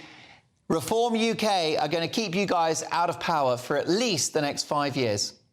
Very likely, because I think what will happen in this general election coming is that the right-wing vote is going to be split. What happened in the 2019 election, you had the left-wing vote split. Brexit was going to be delivered by Boris Johnson, and a clear majority went to the Conservatives. This time, it's very muddy, and people are upset with the Conservative Party, so that there's a lot of Tory voters that may vote Reform. Now, what will happen come closer to the general election is precisely the argument you've been making, Mark, is do people actually see a vote for Reform? Is that a vote to let Labour in? So some of that Tory vote won't shift to Reform that you think they would today, but it is a real danger this time. And I think, a huge majority to Labour would be a mistake for this country. I think a huge majority for anybody is always a mistake because they forget what they're put there for. So, economically, this country is turning round. But the trouble is the Tory party has behaved so badly over the last 5 years that it's very difficult to persuade people on the doorstep that voting Tory again is the right way forward. But I think it'll get a lot more interesting come the general election. And I think, the Keir Starmer will have to come out with some absolute clear policies, not just anti-Tory propaganda. Very popular at the moment, but come the general election, they've got to work out what government they want and who do they want. And I think Nigel Farage does need to sort of think about it because I don't think he necessarily wants to hand it over to Keir Starmer. I think, Mark, you're a bit unkind on Sir Keir Starmer. I think he's a nice enough guy, but do I think he'd make a good Prime Minister? No, I don't. And I think Rishi Sunak is the better. But there's a lot of water to throw under the bridge, and we don't want Reform taking away Tory votes. Well, Well, of course, Annunciata, the polls speak for themselves. Labour are streets ahead. Labour could easily argue that the Tories have made a complete mess of government over the last 14 years. They've trashed the economy, and it's clear Britain wants a change, that Britain needs a change. But I just wonder whether Nigel's amazing talents as a politician and broadcaster and as an influencer are going to have the worst possible outcome, which is a Labour government. I fear I agree with you. In 2019, we forget quite quickly that we were not guaranteed that Boris Johnson would win a majority at all, and if he did, what level of majority it would be. But the Brexit Party did insist on standing candidates against Conservatives in leave voting red wall seats. And it did cost the Conservatives a number of them, despite the fact that across the country, Boris Johnson, in order to get Brexit done, won a huge majority. If you just look at Wentworth and Dearne, which is bits of Rotherham and Barnsley, the Conservative vote grew, Labour collapsed by 24%. The difference became 2,200, and the Brexit Party took 7,000. Well, that would have been another Conservative seat. If that is replicated in a very close election, it will hand the keys of number 10 to Keir Starmer, to the Labour Party, who I have no idea what they stand for. I don't have a very clear idea on what the Reform Party stand for, except for they're not the Tories and they're not Labour. There's a lot of good messages in there. But when it comes down to the nuts and bolts of policy, they don't have the background, the experience to have formulated them. And I'm worried that there is a naivety there about the realpolitik of what effect them standing against Conservatives is going to have. Well, I'm very fond of the setup at Reform UK. Of course, Nigel is a friend and highly respected colleague. He's a great guy. And best also, boss I've ever had. Well, there you go. And Richard Tice is a brilliant chap as well. And we've had so many great on-air little ding-dongs. I'm a huge fan. But listen, you're probably a huge fan as well because you'd like to see a Labour government, Sir Gila. So you say to Nigel, bring it on. Yeah, well, no, I would like a... I don't know, actually, what I want because... Let's face it, this country's politicians across the board, you know, we're in a dire place with politics. I'm sure my friends here will agree with me. And so, I don't know, it's potluck. It's literally potluck. So he might as well just throw his hat in, you know, and try. And then him and Richard can fight it out for the leadership for, you know, why don't we have some more infighting? I don't know. It's anyone's game. And I think we need change. But I'm not sure... Yes, and I am a Labour supporter, have been a lifelong supporter, but I do feel quite politically homeless. I don't know what Starmer's about. Yes, I agree. He does seem like a nice... you know, there shouldn't be a punishment for being a nice guy, but maybe he's too nice. I just need him to have a bit more kahunas coming up. You know, he needs to get them to drop now so that we're in time for the, you know, to get all the stuff that we need to get from him. OK, well, listen, many would argue that Keir Starmer is playing a blinder because he's ahead in the polls and he's probably going to be our next Prime Minister. So good luck to him. Listen, may the best man win. What do you think, Mark, at gbnews.com? I've got so many viewers and listeners that love Nigel, that love Richard Tice and love Reform UK. The emails are coming in thick and fast. I shall represent those next. You know who's also not happy with me? Formidable ex-government minister Anne Widdecombe. She's watched my Take at 10. She doesn't agree, and she's next. Good afternoon, Britain. Good afternoon, Britain. Join us, Tom and Emily, To find out what's happening in the heart of Westminster. and why it matters to you. Weekdays from midday, we bring you the most compelling stories from across the United Kingdom. And from your doorstep to our inbox. That's right, we want to hear from you. GB News, Britain's news channel. Wake up to the headlines with Headliners every morning at 5 a.m. We treat you to the day's biggest stories before anyone else, 7 days a week. You can catch up on everything you need to know before you've even had your kippers. Headliners every morning at 5 a.m. only on GB News, the People's Channel, Britain's news channel. GB News, unlike other broadcasters, isn't obsessed with the London-Westminster bubble. We think there's a nation beyond the M25, and that's why we talk about the issues that matter across the land. Join me on State of the Nation, 8 to 9 o'clock, Monday to Thursday, on GB News. Daisy's listening, and you should too. In the GB Newsroom, we bring you the news as it happens. With our team of dedicated journalists across the UK, we're ready to give you accurate reporting every day. When the news breaks, we'll be there with bulletins on GB News, the People's Channel, Britain's news channel. Big news, big debates, big opinion. Patrick Christie's Tonight is the week's biggest show. Every weekday, 9 to 11 p.m, we've got the inside track on the day's top stories. There'll be sharp takes you won't get anywhere else. We will set the news agenda, not just follow it, and I want to bring you along for the ride. Whatever it is, we'll have our finger on the pulse. It's news, but it's this close to entertainment. Patrick Christie's Tonight, 9 to 11 p.m, only on GB News, the People's Channel, Britain's news channel. Your weekend starts here with Friday Night Live with me, Mark Dolan, 8 till 9 on GB News. Big stories, big guests and big laughs as we get you ready for a cracking weekend. That's Friday Night Live with Mark Dolan. Fridays 8 till 9 on GB News. Bring your own drinks. The admission's free. Tired of the usual focus-tested, pre-prepared Westminster runaround? Well, so am I. So you want higher taxes? Is your department to blame for this? Are you rethinking this policy? Every Sunday at 9:30, I'll be sitting down with those in power to get the truth about the issues affecting you.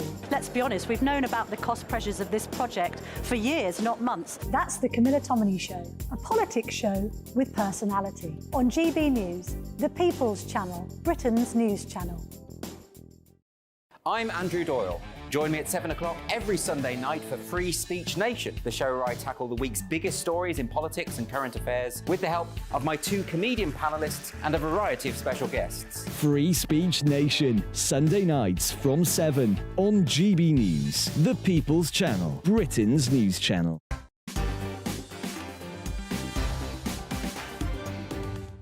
Big reaction to my take at 10. I'm worried that Nigel Farage and his political talents means that Keir Starmer will be handed the keys to number 10.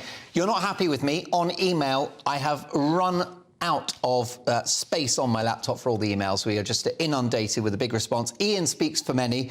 Oh dear, misguided Mark. It matters not whether Labour is the next government, because it will just be more of the same. We need reform to win, and that's the beginning of the end of it. David says, we need to think longer term, Mark. First stage is to shut down the Conservative Party so that it is forever dead and buried, and have a proper new party of the right. Well, let's get the views now of formidable ex-government minister and television personality, and the jewel in the crown of Mark Dolan tonight every Sunday, Anne Widdecombe. First of all, Anne, great to have you on the show. Happy New Year.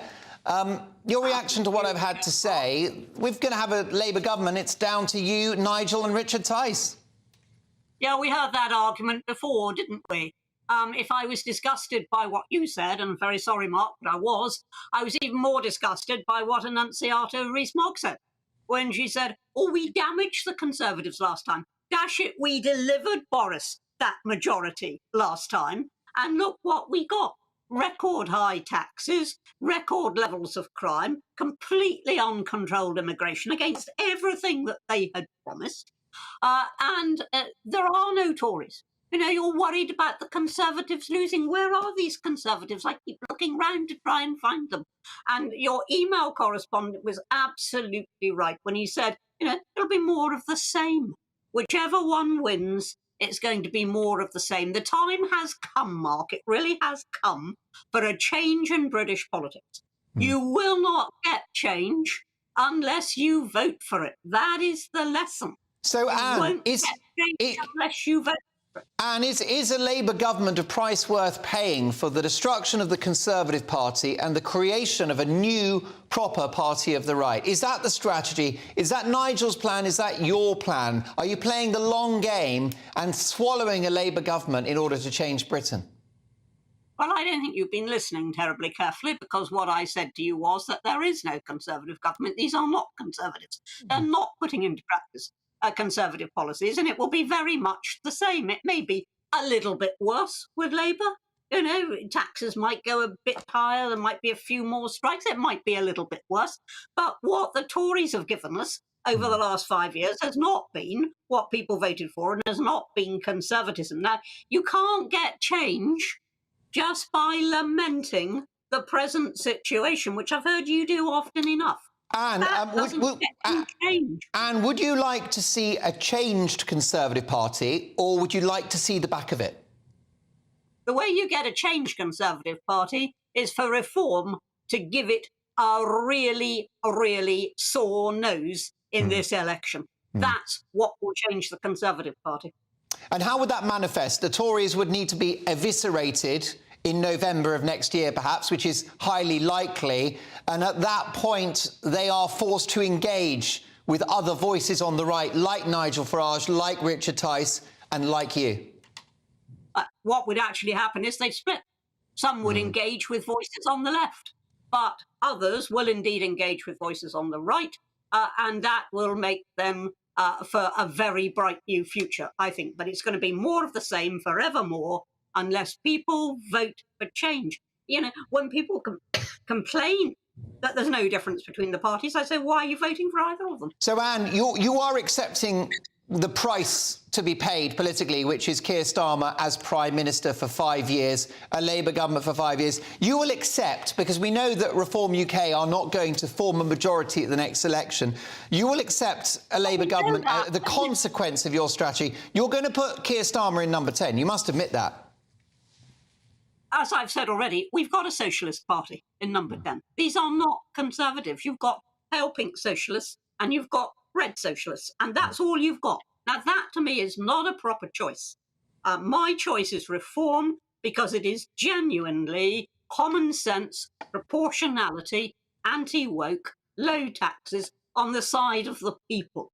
As I've said before, you know, very few people in this country can afford private education. Even fewer can afford private health. And the state is meant to supply those services. And the state, under both Conservative and Labour and coalition governments, has abysmally failed to get a good standard in those services. Now, for heaven's sake, let's get some common sense. Let's get Reform. Reform will give you common sense. Take a risk. Vote for us. Then we might actually be the next government. Now, Anne, just a short moment to discuss the NHS. Apologies, we'll do longer next week. But the Telegraph report that NHS patients are being asked to choose from 159 religions, 12 genders, you heard me right, and 10 sexual preferences before they attend hospital appointments. We know the NHS has logistical issues with staffing, but my goodness, there's a cultural problem too, isn't there? Yes, there is a very big one. And it's part of what I've been saying. The NHS has lost its focus. Should be focusing on patient care. Should be focusing on excellence and delivery.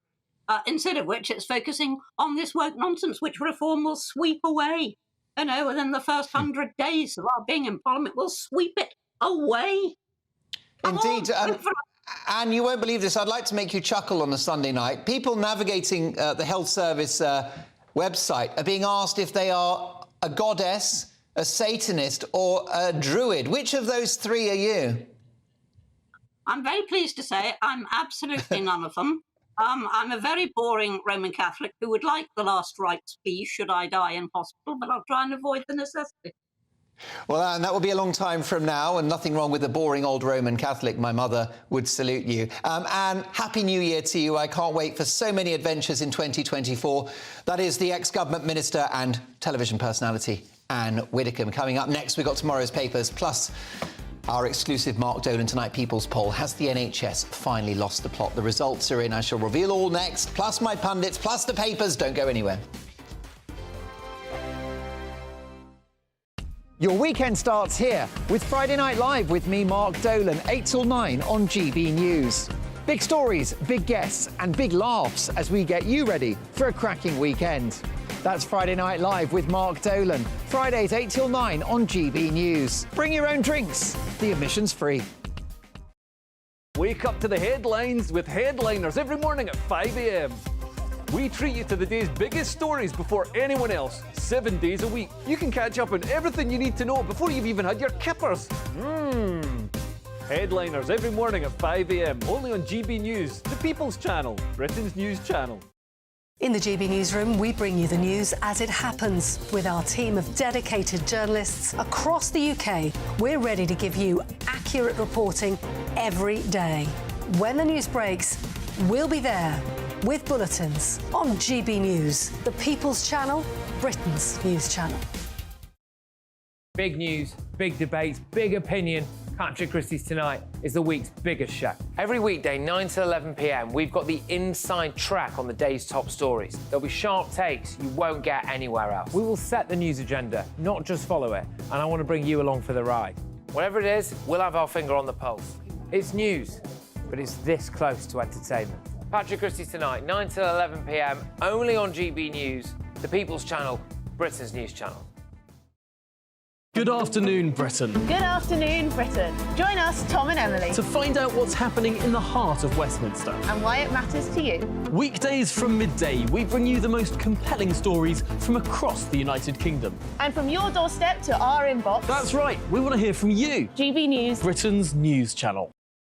GB News, unlike other broadcasters, isn't obsessed with the London-Westminster bubble. We think there's a nation beyond the M25, and that's why we talk about the issues that matter across the land. Join me on State of the Nation, 8 to 9 o'clock, Monday to Thursday, on GB News. Daisy's listening, and you should too.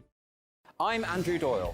Join me at 7 o'clock every Sunday night for Free Speech Nation, the show where I tackle the week's biggest stories in politics and current affairs with the help of my two comedian panellists and a variety of special guests. Free Speech Nation, Sunday nights from 7 on GB News, the People's Channel, Britain's news channel.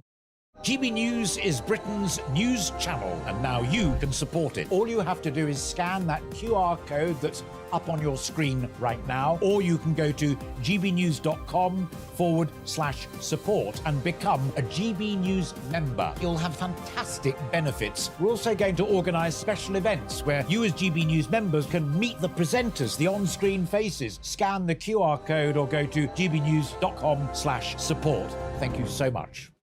Prove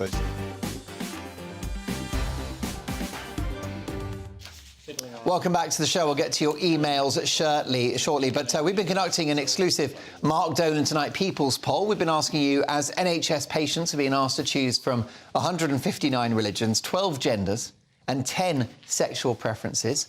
Has our health service finally lost the plot? Well, the results are in. Overwhelming 96.1% say yes, the NHS has lost the plot. 3.9% say no. OK, folks, it's just gone 10:30. Time now for tomorrow's front pages.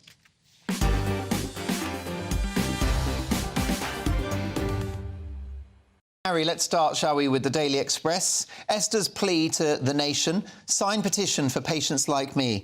Esther Ranson is asking the public to urgently get behind an Express online petition demanding a Commons debate on assisted dying for patients like her. In an impassioned plea, the much-loved campaigner and broadcaster, who is 83, is calling for a reform in the law so that we can decide ourselves if life becomes too painful to endure. Dame Esther was diagnosed with terminal lung cancer a year ago. We'll discuss that shortly.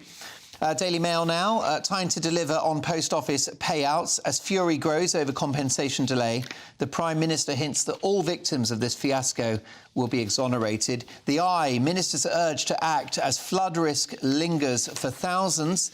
Metro, PM's pledge as scandal grows. Post office victims will get justice. The Independent now, and Holly, Eliane, Ellie and Valerie were all stabbed to death in Britain. As such attacks double in 5 years, the Independent add their voice to MPs and campaigners asking how many women like these must die before we tackle knife crime. What I'm confused about that headline is that it's tragic what's happened. Why is the Independent making it about gender? Surely knife crime is bad for everyone. Guardian, top Tory says party faces obliteration in the next election. Danny Kruger, who's a leading backbencher and founder of the influential New Conservatives group, said the Tories risk being ejected from power, having left the country sadder, less united and less conservative than they found it, something Anne Widdecombe would agree with. We spoke to her just a few minutes ago. Post Office suspected of further injustices. And Channel 4 may cut 200 staff after ad income falls. It's a shame to hear that about Channel 4. It's not like the good old days when they had programmes like Balls of Steel. Millions of listeners, but now they're watching GB News with Mark Dolan Tonight. OK, folks, listen, let's get a reaction to my newspaper front pages from my brilliant pundits. Former Brexit Party MEP Annunziata Rees-Mogg, ex-Tory MP and farmer Neil Parish, and comedian broadcaster Sajila Kershi. Very interesting story, Sajila, in the Express. Esther Rantzen, a total national treasure. She's been on the show a few times. I really admire Esther Rantzen. She wants the right to choose when her life ends if she's suffering crippling pain with a terminal disease. Do you know, this is such a sad story, and I actually do not know which side I sit on this. Because on the one hand, I think everyone should be allowed to die with dignity, and that's really important, I think, towards the end. You know, having seen like my family members not having that. But on the other hand, life is sacred, you know, and you only get one life, and you should try and hold on to it. So I'm really torn with this. Ultimately, it's down to the individual. And the reason why I can't say, yes, I think we should bring that law in is because I think it could be open to being misused, you know, as we've seen in other countries where young people are suddenly asking for assisted, you know, dying. And so that's where I sit on this. I'm not sure which side is the right Well, yes, side. because some people online, young people, they get groomed into suicide, don't they? Yes. Yes, and I couldn't bear it if some, you know, a child or, you know, my son or, you know, mental health issues, which we know you can get to a better place, and suddenly so it is open to misuse, and I don't know what the right way is. Well, Neil, what about sign-off from a GP? I mean, I think it's got to be more than one GP as well, because otherwise there could be real problems. And I think have a debate in Parliament. Make sure it's not whipped. You know, it's not every party shouldn't be partisan. Exactly your own view. I took part in one while I was in Parliament, and I think we had a really good debate. I too have very mixed views. You know, there are times when you see people really suffering, and putting it bluntly, as a farmer, if I kept an animal like it, I would be had up for cruelty. On the other hand, you know, human life is sacred. And I had a lot of people who used to lobby me very strongly exactly on that as well. So it's a matter of balance. I think if you could get the system where you could be absolutely certain there was no pressure being put on anyone, and they wanted to end their lives because they were in so much suffering, then I think we're wrong to stop that happening. But there's got to be lots of checks and balances, because otherwise, you know, somebody who feels they are, you know, may feel they're a burden to their family, all sorts of reasons. Like you said, you talked about young people as well that go onto these terrible websites and others, and then try and commit suicide themselves. Lots of things out there. It's a real problem, but I can understand where Esther Rantzen's coming from, and you know, and I think it's one that will have to have a really honest, genuine debate and try and get it sorted. Esther Rantzen, Annunziata, has had a rich and full life. She now faces the prospect of pain and ill health and suffering. Why should she suffer? One can't help but have immense sympathy for her. I agree with both of you that it is a very, very difficult situation. But I think we have got to protect the vulnerable, that as a society, that is our duty. And there will be those, particularly older people, who feel pressurised into taking those steps to ease their families' burdens. There will be young people with mental problems who want to go down that route and have it state-sanctioned and provided by a doctor. We've seen it in other countries. We've seen it here with our abortion laws, that in theory, two doctors still sign off that the mother or baby's life is in direct threat. Well, we all know that's not true, and don't want to debate abortion, but it is a slippery slope of how these things end up in practice working. And I think life is sacred, and we do need to protect it. Well, notwithstanding that debate, we do wish Esther well, Dame Esther Rantzen, who is one of my broadcasting heroes. I've got, you know, 3 broadcasting heroes: Terry Wogan, Cilla Black, and Dame Esther Rantzen. And I think they're all legends. And of course, the other 3 are Annunziata Rees-Mogg, Neil Parish, and Sajila Kershi. Neil, I'm going to have to wipe that charming smile off your face, because we'll talk about the floods. Newspaper, ministers urged to act as flood risk lingers for thousands. You're a farmer. You must have drainage issues at the moment. Yes, I think where I mean, and I've done inquiries, you know, as a select committee chair before, I think where the Environment Agency get it wrong is in these very lowland rivers where there does need to be dredging. You need to get the pumps. What is dredging? Dredging is to clean the waterways, to get the water to the pumps, because a lot of the places where you pump water, you can't get the water there. They don't turn the pumps on fast enough when they know the rain is coming. Now, they're not going to be able to cure all flooding when it happens, but there is a lot more we can do. I guess it's a parallel. It's a bit like gritting the roads before it snows. Exactly, you know, and I mean, I farm in Somerset. You know, Somerset was, you know, in Old English was summer grazing, very wet areas, but of course you can do a lot more, and I think we've also got to spend enough and get it done. But I think in the end is a matter of policy, of turning on the pumps in time, getting it dredged properly, holding up water on very, you know, steep slopes and others, you know, that works there because you hold water back where you've got steep slopes. But where you've got very flat, it's a Severn. If you look at where the water is, it's in the Midlands, it's the Severn, it's the Avon, it's all sorts of rivers up in Yorkshire as well as Somerset. And of course, this is where the problem is. And I think we need to learn every time from these floods to get it better. We'll never get it completely right, and we will need to put enough investment in, because what we're getting is a lot more rain. And the other day at home we had 75 mil. That's 3 inches in 6 hours. Well, you're going to have an awful job to get rid of that water, whatever you do. Well, listen, I would take 3 inches in 6 hours all day long, but each to their own. Family show, we've all had a drink. Rain I'm talking about. I'm glad to hear it. Can we just have a look now at this story in The Telegraph? And actually, there are two stories in relation to the unions. One is that Mayor Khan of London has bowed to unions over the tube strikes. The Mayor of London has made a bumper pay offer to the RMT in a foretaste, some would argue, of what a Labour government would look like. You've also got Boris Johnson in The Telegraph, Sajila, saying that a Labour government would mean years of union chaos for Britain. Are you worried about that? No, because I think Keir Starmer... He didn't actually show support for the unions. I am pro-unions, as you know, right? He didn't show support for the unions, and this is why it's a tricky one, this election coming forward. Because, so, you know, if we're waiting for Labour, are we voting for him siding with the unions or not siding with the unions? I think, really, he needs to change the economy in the country so that we, you know, employees don't want to go and strike.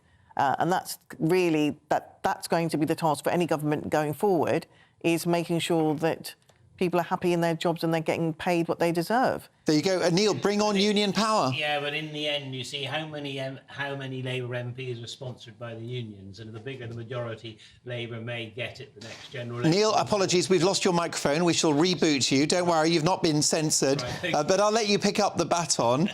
Union power, workers' rights, what's not to like? That it can bring our country to its knees. And we saw this obviously very clearly in the 70s with various strikes through the 90s. And we're seeing it again now with the doctors and the RMT that have just been bought off by Khan caving into them. But if you keep caving in, inflation will be back, our economy will go down the pan, and the country will be back on its knees yet again. OK, well, listen, damning words there from Annunciata Rees-Mogg. What we're going to do, Neil, is we're going to fix your microphone, put 10p in the meter, because your views must be heard on the national television and radio airwaves. Listen, lovely to have your company. By the way, before we go to the break, a bit of housekeeping. Patrick Christie's is away this week, so I shall be looking after 9 till 11. So I'm on, I think, day 3 of a 10-day stint. So I'll be with you tomorrow right through until next Sunday. So it'll be lovely to have your company. Do join me at 9 tomorrow. But coming up, more of tomorrow's newspaper front pages, and my pundits will be nominating their headline heroes and back page zeros of the day. Plus, I've got more papers and more big stories. The Mirror, The Sun, The Star and The Times. See you in 2.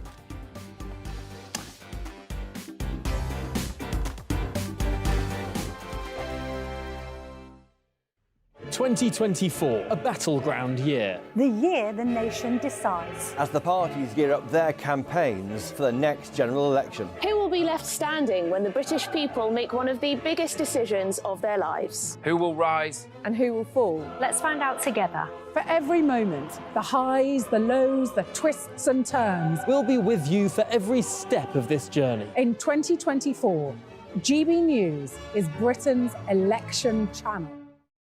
Good afternoon, Britain. Good afternoon, Britain. Join us, Tom and Emily, To find out what's happening in the heart of Westminster. and why it matters to you. Weekdays from midday, we bring you the most compelling stories from across the United Kingdom. And from your doorstep to our inbox. That's right, we want to hear from you. GB News, Britain's news channel. Every Sunday from 11, join Michael Portillo. There'll be topical discussion, looking at the week before and the week to come. So kick back and relax at 11 a.m. on Sundays on GB News with me, Michael Portillo. GB News, the People's Channel, Britain's news channel. Your weekend starts here with Friday Night Live with me, Mark Dolan, 8 till 9 on GB News. Big stories, big guests and big laughs as we get you ready for a cracking weekend. That's Friday Night Live with Mark Dolan. Fridays 8 till 9 on GB News. Bring your own drinks. The admission's free. Tired of the usual focus-tested, pre-prepared Westminster runaround? Well, so am I. So you want higher taxes? Is your department to blame for this? Are you rethinking this policy? Every Sunday at 9:30, I'll be sitting down with those in power to get the truth about the issues affecting you. Let's be honest, we've known about the cost pressures of this project for years, not months. That's the Camilla Tominey Show, a politics show with personality. On GB News, the People's Channel, Britain's news channel. Join us every night on GB News at 11 p.m. for Headliners, which is 3 top comedians going through the next day's news stories, which is exactly what you need, because when the establishment has gone crazy, you need some craziness to make sense of it. Headliners. You don't have to bother reading the newspaper. We've got it covered for you. Every night at 11 p.m. and repeated every morning at 5 a.m. We won't send you to sleep like some of the other paper review shows out there. So join us 11 p.m. every night on GB News. The People's Channel, Britain's news channel.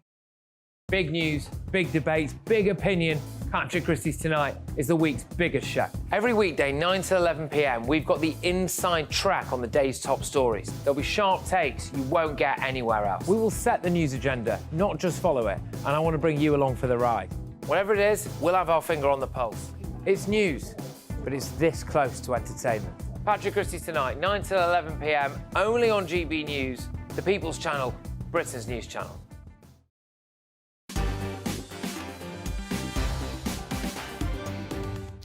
Listen, thank you so much for your company over the last 3 days. It's really great to be back in the studio. I've missed you hugely. Listen, let's get into some more headlines. And we start with the Daily Mirror. And they lead with Star's knife crime plea. Together we must end this horror now. That's actor Idris Elba, who makes an impassioned plea for action to stop youth night crime. And more power to him for that. He's absolutely right. It's a truly worrying development. The Sun now, PM vow on post office victims, a sort of story that will be picked up on by Annunziata, my pundit, in just a moment. Also, Beeb won't step in. 2 complaints over Strictly's Giovanni and 3 other stars unhappy. But our national broadcaster not doing a thing. The BBC will not launch a probe into Strictly Pro Giovanni Pernice, despite a string of concerns and complaints. Times now. Mental ill health driving surge in disability claims. 2 million more will be claiming disability benefits by the end of the decade as mental health problems help push up the cost by over 50%. And Ed Davey has questions to answer on the Post Office. Last but not least, the Daily Star, 192 flood warnings. Oh, snowballs, the big freeze is on the way. It's Arctic Monday tomorrow, folks. A 12-day chill and whiteouts are on the way from Scandinavia. Plus, there are 192 flood warnings. Floody hell! Those are your headlines. Can I just say that Floody hell was mine? You're welcome. OK. Just kind of improved that a little bit for the Star. It's my career plan B, headline writer for the Daily Star, if they'll have me. OK, folks, let's get reaction from the big stories of the day. My top pundits, former Brexit Party MEP Annunziata Rees-Mogg, former Tory MP and farmer Neil Parish, and comedian and broadcaster Sajila Kershi. It's great to have you with me. Thank you, all of you, for leaving your homes, lovely warm homes, going out into the cold of night to join us on television and radio. Neil, that can't have been easy. I understand you had logs on the fire when you left. I did, yeah. So my wife's there enjoying the logs on the fire, and I drove up here to see you, of course. I mean, what more could I want? And Annunziata and you myself. I'll be honest. So it's lovely to see us all. I cannot compete with Mrs. Parish. That's right. No, probably not. It is an important political question, Sajila. Is it too cold, and is it Rishi Sunak's fault? No, it's not Rishi Sunak's fault, but you know, it's the higher power or God or whatever you believe in. That's it. Or the universe. I don't know. It's no one's fault. But what is our fault is that we're so unprepared for bad weather. Yeah. Whether it's floods, whether it's the snow, whether it's leaves on tracks, you know, we're not very good with Mother Nature at all. We're not. In this country. How do you keep warm in these conditions? Oh, I've got like little booties that have like little things that you put in the microwave and they heat your feet. Is that right? It's so cool. And then a little slanky, yeah. And can you reheat them every time? Yeah, you can keep reheating them. That sounds, really cool. Sounds rather impressive. impressive. You take your feet out first. Annunziata, do you have any clever hacks for staying warm in this weather? I noticed that you're clad in tweed tonight, so that's a good start. Nice, thick, old-fashioned clothes work a treat, but I gave my 12-year-old a heated blanket for Christmas that I may have been stealing quite a lot. Listen, you know, it's a family is not a democracy, is it? No, strict hierarchy, and mum ought to be warm, number one. I totally agree with that. Listen, a couple of other stories. You've got the Beeb won't step in, fury about the behaviour of one of their dancers on the show, and PM vow on post office victims, which I think takes us to some of our headline heroes and back page zeros. So let's get cracking with my pundits' nominations for the people they love today and the people they don't love so much. So, your hero of the day, Annunziata. It's Liam Stick. I'm not 100% sure how you say his name, who is the incredible man who stopped to rescue a woman and her 3-year-old from their car when it was flooding being washed away under a bridge in Birmingham. I thought he was very resourceful, very brave, and just an incredible example to us all of how we can help our fellow neighbours and friends and strangers when they're in need. A bona fide national hero. Well done, that man.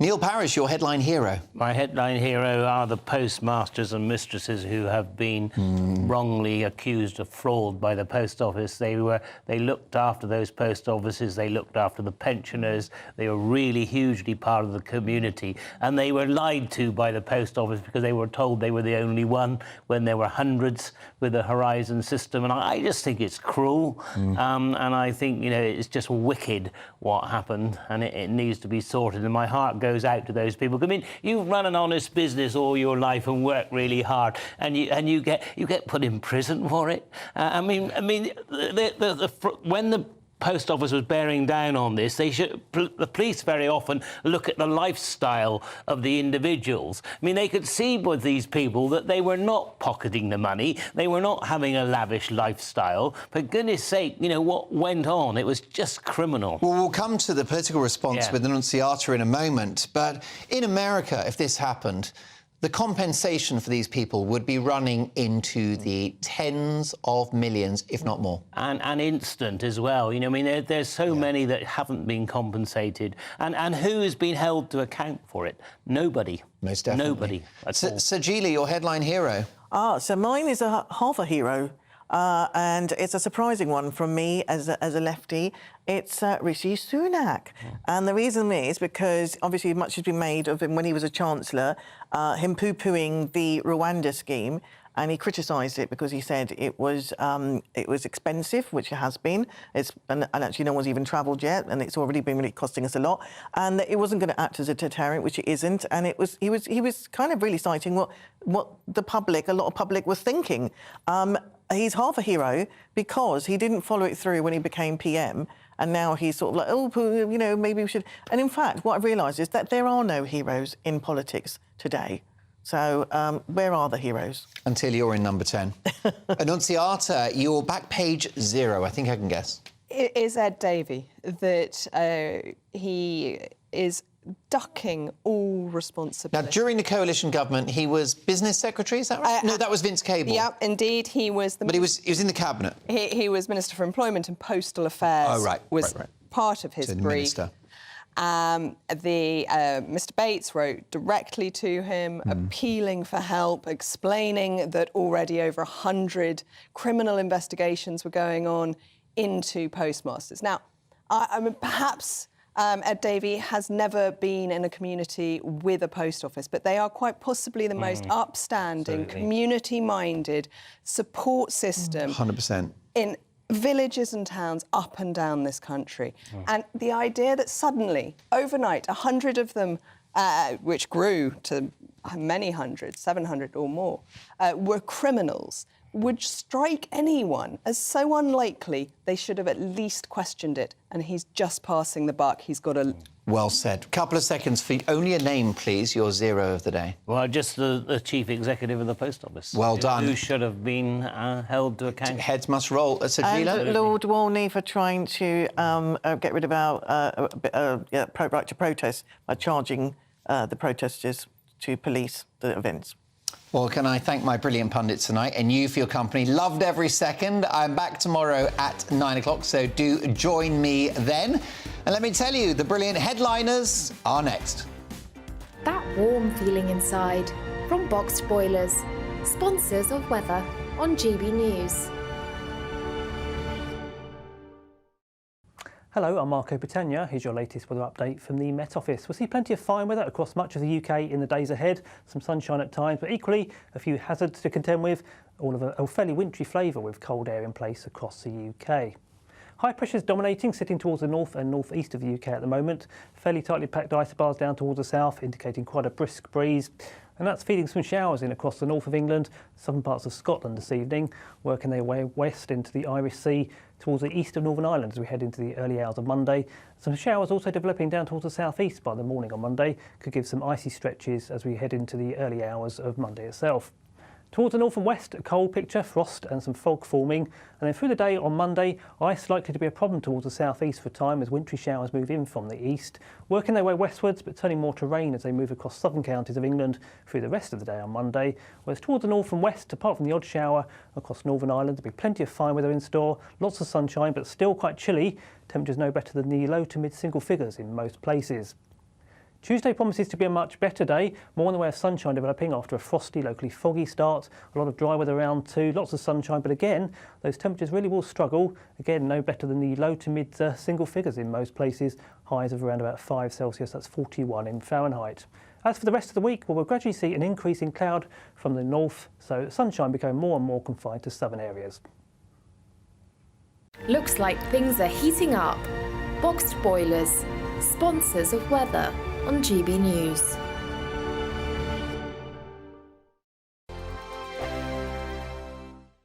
What you get for breakfast is something that, if we do our jobs right, you will wake up to news that you didn't know the night before. It's a conversation. It's not just me and Eamon. We want to get to know you, and we want you to get to know us. From 6, it's Breakfast with Eamon and Isabel. Monday to Thursdays on GB News, Britain's news channel. Have a great Saturday night with me, Leo Carson, this Saturday Night Showdown. It's a crazy world out there, so come and make fun of it with me, my panel of comedians, and a couple of people who actually know what they're talking about.